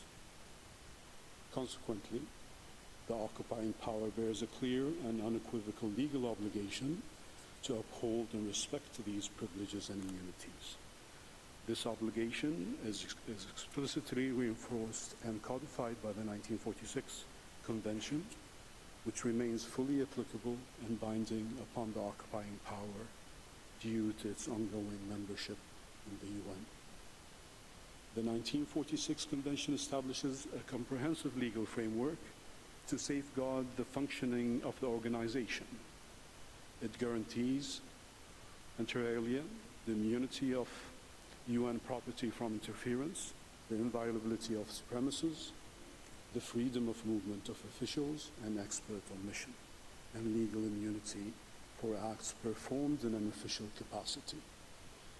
These protections extend equally to the UN specialized agencies and programs, including UNRWA. Significantly, in the 1967 exchange of letters between UNRWA and the occupying power, the latter expressly undertook to fully cooperate with UNRWA's humanitarian activities in both the West Bank and the Gaza Strip. These privileges and immunities impose a binding obligations on the occupying power to allow UNRWA to function fully in its territory and in the OPT. They cannot be unilaterally revoked. Furthermore, Article 103 of the UN Charter ensures that obligations under the Charter prevail over any conflicting international norms. Accordingly, and as Kuwait and 20 other participants have underscored, justification based on military necessity or national security cannot override the privileges and immunities accorded to the UN. Despite these obligations, the occupying power has passed legislation that came into force in January 2025, explicitly prohibiting UNRWA's operations and banning official contact with its representatives. This law severely hinders UNRWA's capacity to operate in the OPT, not only by prohibiting engagement, but by obstructing the issuance of permits required for personnel movement and aid delivery. Such measures constitute a clear violation of the occupying power's obligations under international law. The inviolability of UN premises, the cornerstone of both Article 105 of the UN Charter and Section 3 of the 1946 Convention, prohibits any forced entry, interference, or attack on UN facilities. This protection extends beyond physical inviolability to include immunity from domestic legal jurisdiction. Yet, the occupying power has repeatedly violated this principle by targeting UN humanitarian facilities with military strikes in clear breach of its obligations. In addition, the freedom of movement of UN officials is enshrined in Article 105(2) of the UN Charter and Section 18D of the 1946 Convention. These provisions prohibit immigration restrictions or administrative barriers that would obstruct UN operations. Nevertheless, the occupying power has denied entry to UN officials, barred the UN Secretary General, and declared senior UN personnel persona non grata.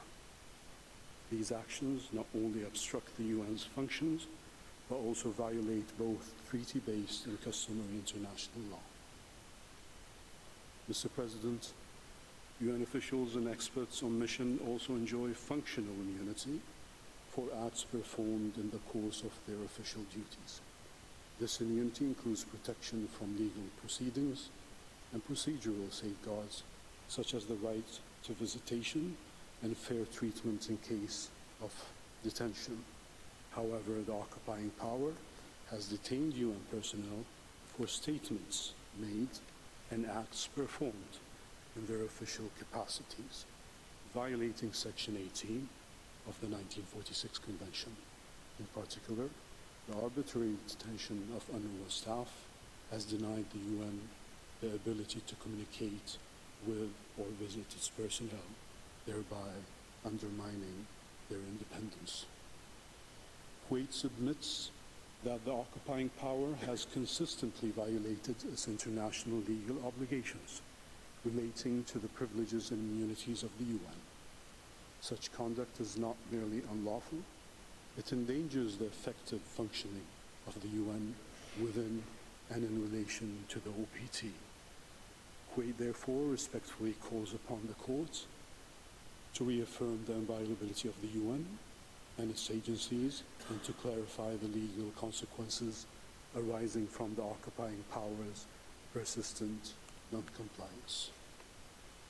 Mr. President, members of the court, I will now turn to the obligations of the occupying power under international humanitarian law and international human rights law as they apply to the OPT. The Court has consistently reaffirmed that international humanitarian law applies to the OPT. In its 2004 and 2024 advisory opinions, the Court confirmed the applicability of the Geneva Convention relative to the protection of civilian persons in time of war, and the 1907 Hague Regulations as binding legal frameworks. The occupying power, by virtue of its continued military presence and effective control over the territory, remains fully bound by these provisions. First, under Article 50 of the Fourth Geneva Convention, the occupying power must ensure the proper functioning of educational institutions, particularly those serving children. The systematic targeting of UNRWA schools and the displacement of students has gravely disrupted education in the OPT. These acts violate the duty to protect access to education in conflict-affected areas. Second, Article 59 requires the occupying power to facilitate the delivery of humanitarian relief, especially when local resources are insufficient. The occupying power has imposed a total siege on Gaza and has systematically obstructed humanitarian aid, especially that delivered by UNRWA. Access points at Rafah, Karam Abu Salim, and northern Gaza were closed. Though briefly eased during the latest ceasefire agreement, restrictions were fully reinstated in March 2025, halting all supplies, including water access. The obstruction of aid operation not only breaches international obligations, but may also constitute collective punishment, which is strictly prohibited under Article 33 of the Fourth Geneva Convention. Furthermore, Article 63 demands that the occupying power respect the work of humanitarian organizations, something the occupying power has consistently failed to do. Third, the prohibition against the use of starvation as a method of warfare is firmly entrenched as a rule of customary international law and constitutes a war crime. It is unequivocally prohibited under the statutes and jurisprudence of international criminal courts and tribunals. Pursuant to Articles 55 and 59 of the Fourth Geneva Convention, the occupying power is legally obliged to guarantee the civilian population's access to food, water, and essential provisions, and to facilitate humanitarian assistance if local resources are insufficient. Any deliberate interference with aid deliveries, including food, medical supplies, and clean water, is thus a violation of this obligation, severely endangering civilian lives. It is deeply concerning that since March 2025, the occupying power has again resorted explicitly to starvation as a deliberate policy measure. In this context, it is noteworthy that the occupying power's reenactment of recent measures constitutes another strong indication that the occupying power blatantly disregards the court's provisional measure order dated 28 March 2024 in the genocide case brought by South Africa against the occupying power. Fourth, the occupying power must protect humanitarian personnel and facilities. Article 71(2) of the Protocol additional to the Geneva Conventions of 12 August 1949 and relating to the protection of victims of international armed conflicts prohibits attacks, harassment, or arbitrary detention of relief workers. The occupying power's targeting of UNRWA premises, aid convoys, and medical staff constitutes a serious breach of this obligation and may amount to a war crime under customary international law. Fifth, under Articles 18, 20, and 56 of the Fourth Geneva Convention, hospitals, medical staff, and healthcare infrastructure are to be protected at all times. Deliberate attacks on these institutions and restrictions on evacuations and medical aid have severely undermined the already fragile healthcare system in Gaza. In this context, the occupying power has impeded the entry of healthcare personnel, essential medicines, and critical medical supplies into Gaza. Concurrently, it has been prevented and delayed the safe evacuation of patients by international organizations and third states. Mr. President, the Court has also confirmed that international human rights law continues to apply during situations of occupation, including in the OPT. The occupying power remains bound by its obligations under the International Covenant on Civil and Political Rights and the International Covenant on Economic, Social, and Cultural Rights, to which it is a party. The right to life, enshrined in Article 6 of the ICCPR, is absolute and non-derogable. Restrictions on life-saving aid and attacks targeting civilians constitute clear violations of this fundamental right. The rights to food and water, core components of the right to an adequate standard of living, as recognized in Articles 11 and 12 of the ICESCR, have been systematically undermined by the occupying power's destruction of critical infrastructure and obstruction of humanitarian access. Similarly, the right to the highest attainable standard of physical and mental health, also guaranteed by the same covenant, has been violated through repeated attacks on hospitals, the denial of medical evacuations, and the deliberate restriction of life-saving medical supplies. Equally, the right to education set forth in Article 13 of the same human rights instrument and reaffirmed in Article 50 of the Fourth Geneva Convention has likewise been gravely impaired by the widespread destruction of schools, forced displacement, and targeted assaults on educational institutions. As far as children are concerned, pursuant to Article 6.2 of the Convention on the Rights of the Child, states parties are required to take all feasible measures to ensure the survival and development of children to the greatest extent possible. Accordingly, the occupying power bears a clear responsibility to ensure sufficient nutrition and protect the lives of the children under its effective control. Deliberately causing malnutrition to hundreds of thousands of children is entirely unjustifiable and unequivocally prohibited under all circumstances. Finally, the right to self-determination, a permanent norm of international law, underpins many of these obligations.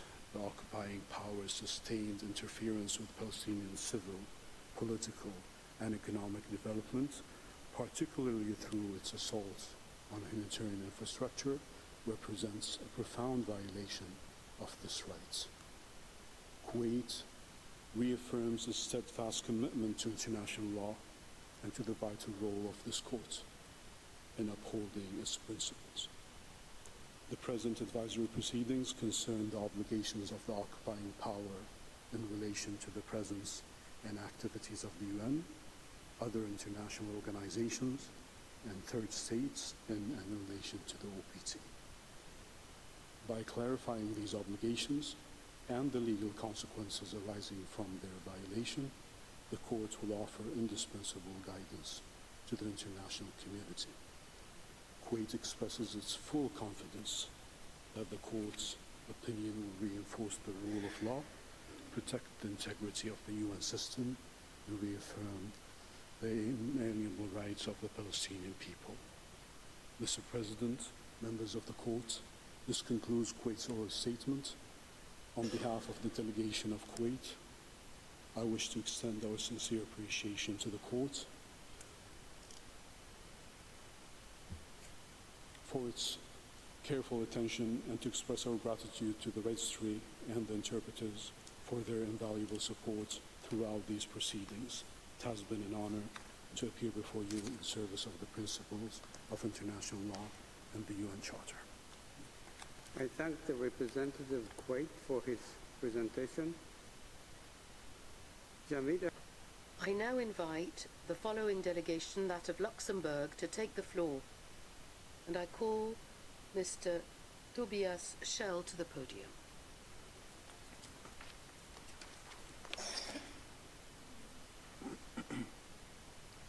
Mr. President, members of the court, it's an honor for me, as the agent of the government of Luxembourg, to present before you today our oral statement in the framework of the present request for an advisory opinion. Our participation is the expression of Luxembourg's deep attachment to the international justice system and the essential role that your court plays in affirming and applying the rules which govern this system. The participation of Luxembourg to the present proceeding reflects its will to contribute to strengthening the international order based on the rule of law, and in which your court plays a role which is truly essential. The advisory opinion requested comes after that delivered by your court on the 19th of July 2024 concerning the legal consequences arising from the policies and practices of Israel in the occupied Palestinian territory, including East Jerusalem. In this opinion, your court held that the continuous presence of Israel in the occupied Palestinian territory was unlawful, and affirmed Israel's obligation to bring an end to its unlawful presence as rapidly as possible.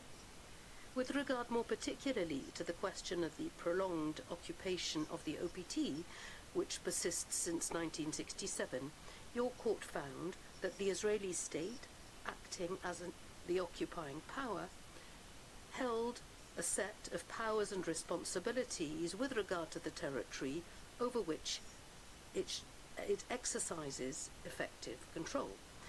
The advisory opinion requested would supplement and further develop the legal conclusions reached by your court in the 2024 advisory opinion and clarify the specific obligations of Israel with regard to the presence and the activities of the United Nations organizations in the OPT and in relation to it.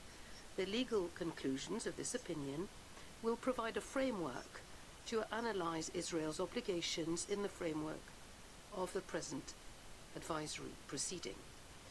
Since the horrific terrorist attacks carried out by Hamas on the 7th of October 2023 and the taking by Hamas of over 200 hostages, the humanitarian situation in the Gaza Strip, but also in the rest of the OPT, has deteriorated tragically. The swift worsening of the living conditions of the Palestinian population requires your court to examine as a priority and with the utmost urgency the additional questions raised by the General Assembly in order to clarify the obligations of Israel as member state of the UN and as the occupying power in relation to the presence and the activities of the UN in the OPT, including those of UNRWA. It is understood that the present observations will merely answer the legal questions put to the court with regard to Israel's legal obligations without prejudice to the possible responsibilities of other stakeholders. When it comes to the admissibility of the request, Luxembourg considers that your court has jurisdiction to respond to the request for an advisory opinion of the General Assembly and that it should grant it, given the absence of compelling reasons to decline. With regard to the merits of this request, Luxembourg would like to make a number of observations on the points of law raised in the questions put to your court. Israel's obligations must be examined on two different levels. First of all, as an occupying power exercising effective control over the OPT and as a member state of the United Nations. Israel's obligations with regard to the presence and the activities of the UN in the OPT derive inter alia from the law of international organizations and from the Charter, from international humanitarian law, from international human rights law, and from customary international law. It has been clearly established that Israel remains the occupying power in the OPT, which includes the West Bank, including East Jerusalem and the Gaza Strip. Occupation by essence is a temporary situation, and it cannot justify a transfer of sovereignty. The quality of occupying power imposes on Israel a series of legal obligations which remain regardless of any consideration of lawfulness or linked to the length of the occupation. In this connection, your court has stressed that the obligations flowing from Israel's internationally wrongful acts do not release it from its continuing duty to perform the international obligations which its conduct is in breach of. Specifically, Israel remains bound to comply with its obligation to respect the right of the Palestinian people to self-determination and its obligations under international humanitarian law and international human rights law. The powers and duties of Israel in the exercise of its responsibilities as an occupying power in the OPT are governed by international humanitarian law and in particular by the Hague Regulations of 1907, which, because they are part of customary international law, are incumbent on Israel, although it is not a contracting party. The Fourth Geneva Convention of 1949, as well as international customary law. Israel, as the occupying power, has the general obligation to administer the occupied territory in the interest of the local population. This obligation stems from Article 43 of the Hague Regulations. This obligation is also based on the right to self-determination. In the advisory opinion of 2024, your court held that the dependence of the West Bank, East Jerusalem, and especially of the Gaza Strip on Israel for the provision of basic goods and services impairs the enjoyment of fundamental human rights, in particular the right to self-determination. It is, therefore, the fact that Israel is bound, pursuant to the right to self-determination enjoyed by the Palestinian people, Israel is therefore bound to take measures aiming at reducing this dependence, in particular by authorizing and facilitating the provision of essential goods and services by the United Nations. Pursuant to Article 55 of the Fourth Geneva Convention, Israel is bound to supplying the population of the OPT with basic items essential to their survival when local resources are insufficient.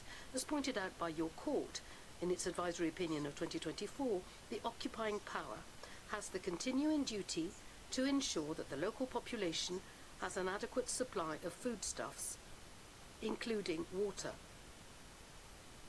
The primary responsibility for the provision of humanitarian aid lies with the party exercising power in the territory where the civilians and persons to be protected are found. However, if their essential needs cannot be met in this manner, the party exercising power must enable external stakeholders to provide this aid subject to certain conditions. And Article 59 of the Fourth Geneva Convention comprises two obligations. First of all, the obligation to accept relief schemes, and on the other hand, the obligation to facilitate these schemes to the best of their abilities.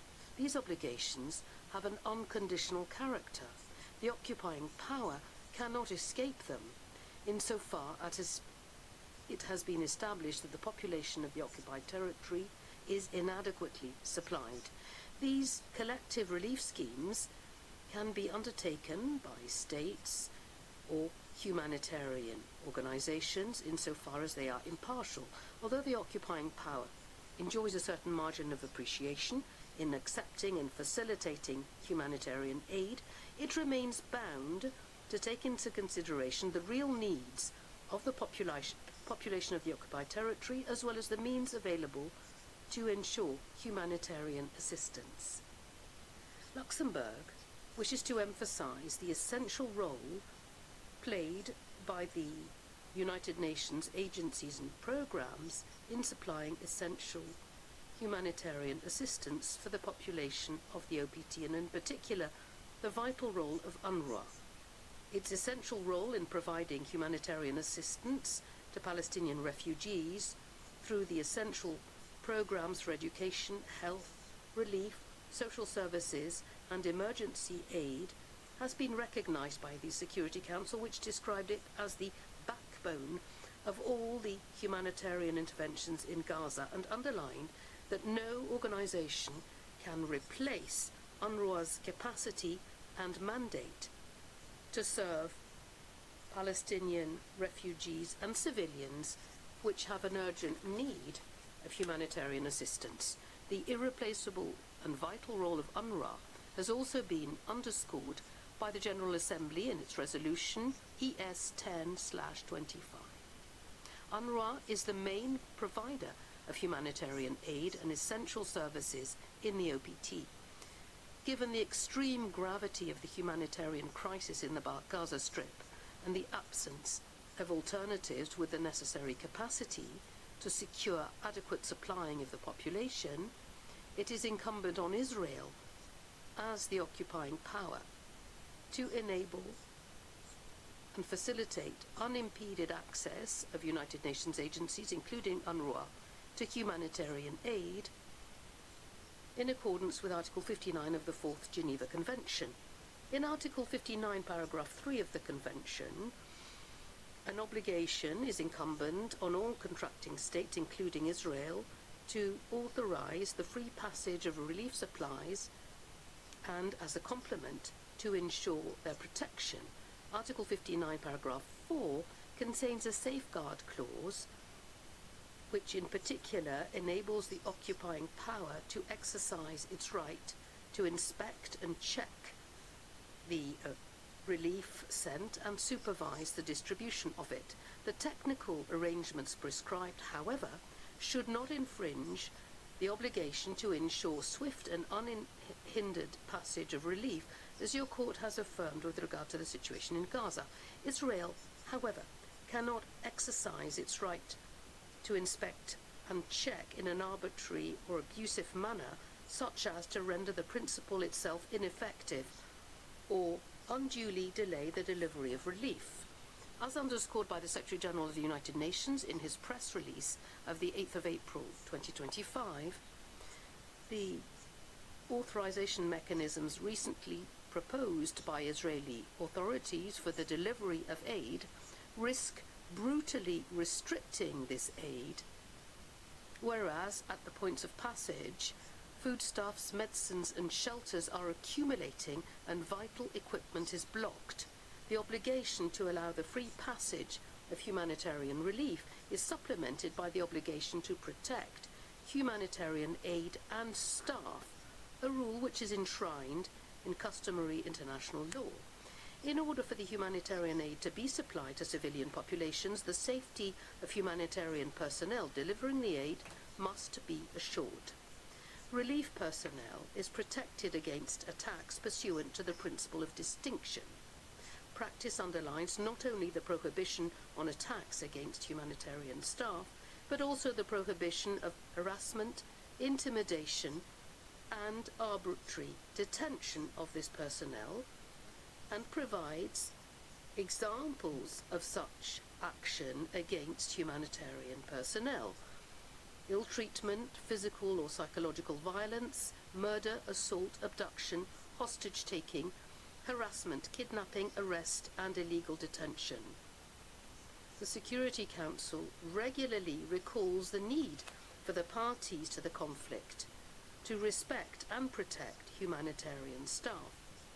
In its resolution 2730 of the 24th of May 2024, the Security Council condemned unequivocally the fact of targeting, killing, harassing, intimidating, criminalizing, prosecuting, arresting arbitrarily or detaining arbitrarily humanitarian personnel for humanitarian activities. According to the figures communicated by the Coordination Bureau of Humanitarian Affairs of the United Nations, dated 18th of February 2025, at least 384 humanitarian workers have been killed in the Gaza Strip since the beginning of the war in October 2023, including 277 employees of the United Nations. Most of them were part of UNRWA's staff. Just like for humanitarian staff, the goods used for humanitarian relief operations must also be respected and protected pursuant to customary humanitarian international law, insofar as they are entitled to the protection that international humanitarian law affords to goods of a civil nature. Article 56, paragraph 1 of the Fourth Geneva Convention provides that, to the fullest extent of the means available, the occupying power has the duty of ensuring and maintaining, with the cooperation of national and local authorities, the medical and hospital establishments and services, public health and hygiene in the occupied territory, and that the medical personnel of all categories shall be allowed to carry out their duties. There is no doubt that the hospitals and health centres of UNRWA, and more generally the health activities run by UNRWA, may be qualified as medical facilities and services. The occupying power is duty-bound to ensure and maintain facilities, medical facilities and services, which compels it to take all measures necessary to enable these facilities to carry out their work. With regard to the OPT, this involves in particular the obligation for Israel to refrain from taking measures which would force the health facilities of UNRWA to cease their activities, or which would damage physically its infrastructures. This also involves facilitating unhindered movement of the medical staff, facilitating the delivery of medical supplies and equipment in the OPT, and the possibility for the health staff of UNRWA to provide medical care to the wounded and the sick. Article 50, paragraph 1 of the Fourth Geneva Convention provides that the occupying power shall, with the cooperation of the national and local authorities, facilitate the proper working of all institutions devoted to the care and education of children. The activities of these institutions should therefore not be hindered by the occupying power.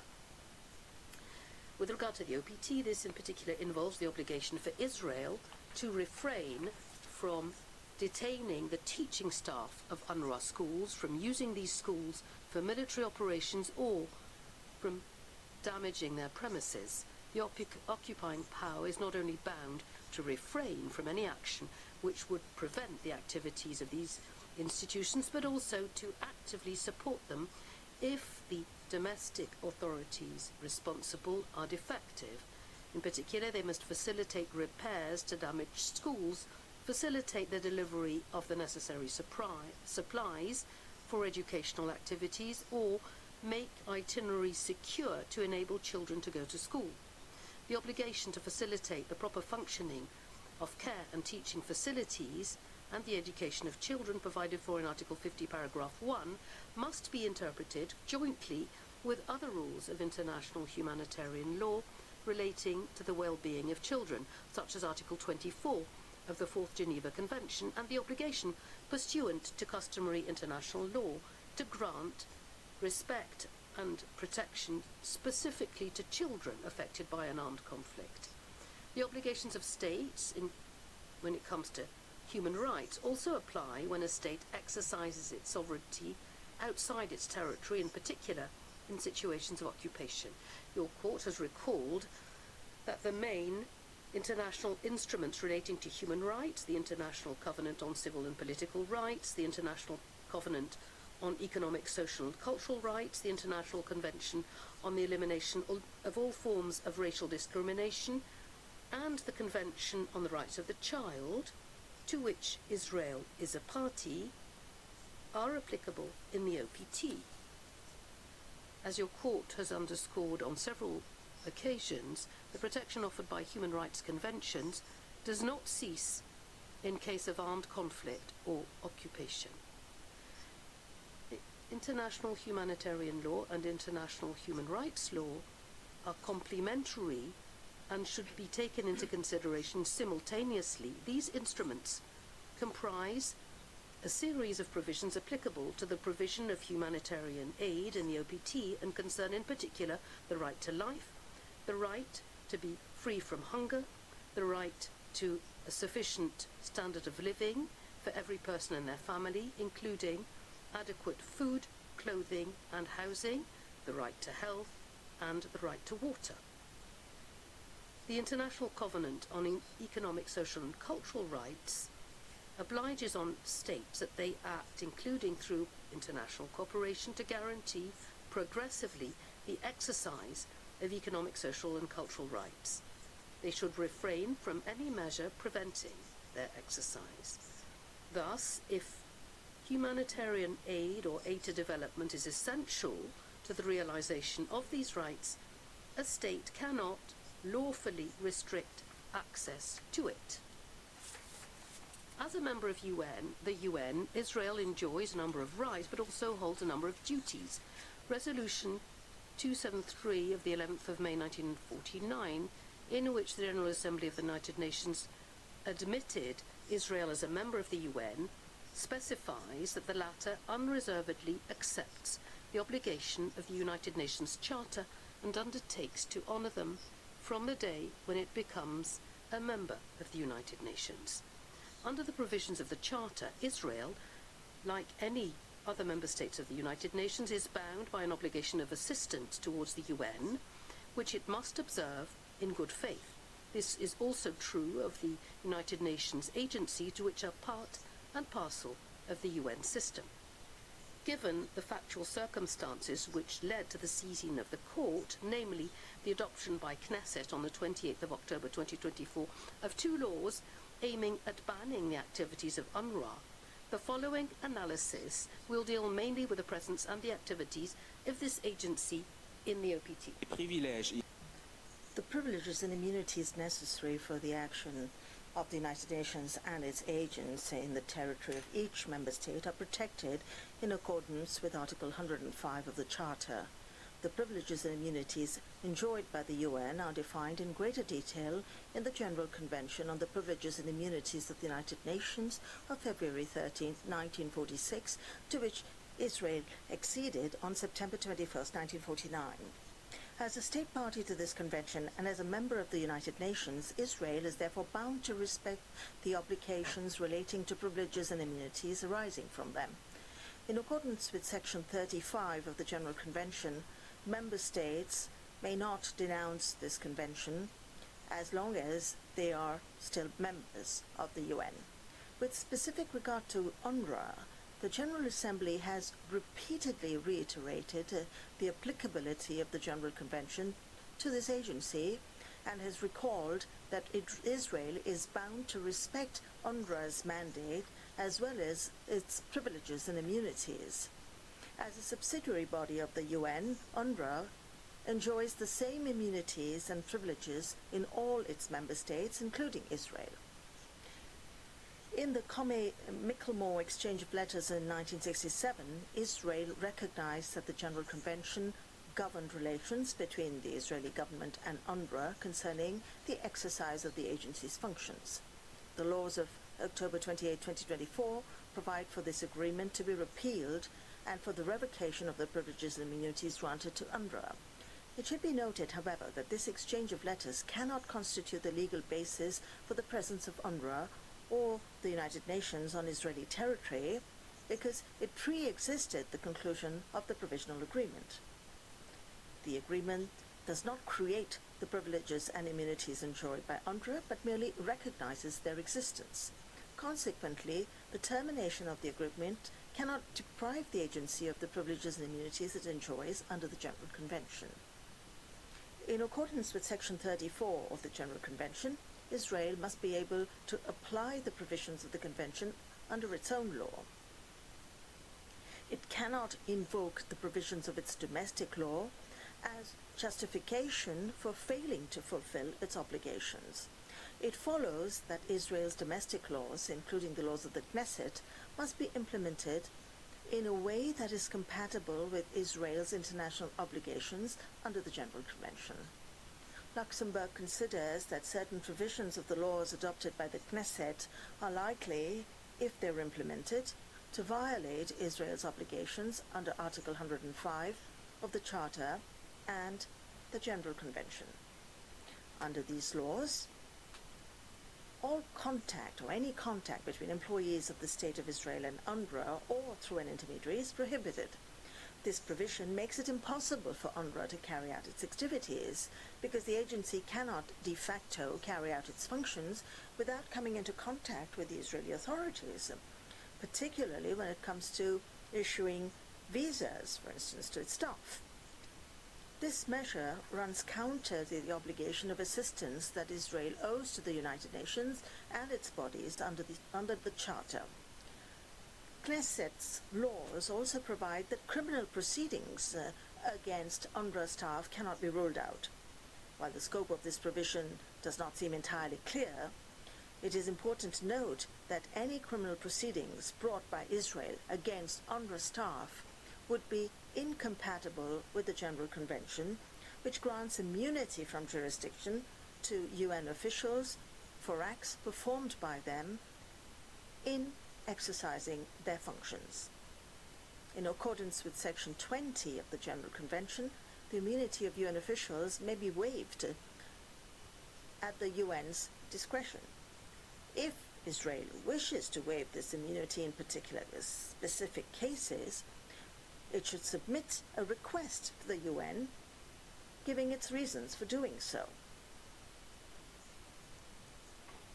By invoking the laws of the Knesset, Israel has demanded that UNRWA cease its activities in Jerusalem and vacate all its premises by January 30, 2025, even though this is incompatible with the inviolability enjoyed by UNRWA's premises, its property and its assets under Section 3 of the General Convention. The inviolability of the premises is absolute. It cannot be set aside on the grounds that in the special circumstances of hostilities, the inviolability of UN premises and property may be restricted or even superseded by military requirements. The Charter and the General Convention do not admit any reservation in this respect. It follows, therefore, from the above that Israel's demands for the cessation of UNRWA's activities, the evacuation of its premises, and the loss of the immunities and inviolability enjoyed by the agency and its employees, if it were to be implemented, would run counter to Israel's legal obligations under the Charter and under the General Convention. The UN and its bodies, including UNRWA, must continue to enjoy the privileges and immunities that are necessary for the fulfillment of their missions. Luxembourg therefore considers that the Knesset laws are incompatible with Israel's obligations under international law. Their implementation would prevent UNRWA from continuing its essential activities in the OPT, thus jeopardizing the agency's very unique and irreplaceable mandate. Mr. President, members of the Court, with your permission, I would now like to make a few final remarks. The legal obligations incumbent upon Israel, both as the occupying power in the OPT as well as a member of the United Nations, require it to cooperate with the relevant UN agencies, including UNRWA, to ensure the continuity of humanitarian operations in the OPT. Compliance with these obligations is all the more imperative in view of the dramatic and urgent humanitarian situation in the Gaza Strip. The survival of hundreds of thousands of civilians depends on access to humanitarian aid. The actions of the United Nations in the OPT, notably through UNRWA, is essential and indispensable both for the delivery of humanitarian aid and for the provision of basic services such as health and education. To this end, UNRWA's role, recognized by the international community as being irreplaceable, must be fully protected. As the occupying power, Israel is bound by international humanitarian law to administer the OPT in the interests of the local population, in particular by ensuring the supply of humanitarian aid to the civilian population and by accepting and facilitating relief schemes organized by third parties, including UN agencies. And this also implies allowing the free passage of humanitarian assistance and ensuring its protection. As a member of the United Nations, Israel must allow, facilitate and protect the presence and activities of the UN and its bodies, in particular by respecting applicable immunities. Mr. President, members of the Court, this concludes my presentation. Thank you for your attention. Je remercie le représentant de I would like to thank the representative of Luxembourg for his presentation, which brings an end to today's hearings. This will resume tomorrow at 10 a.m. in order for the Maldives, Mexico, Namibia, and Norway to be heard on the questions submitted to the court. The sitting is closed.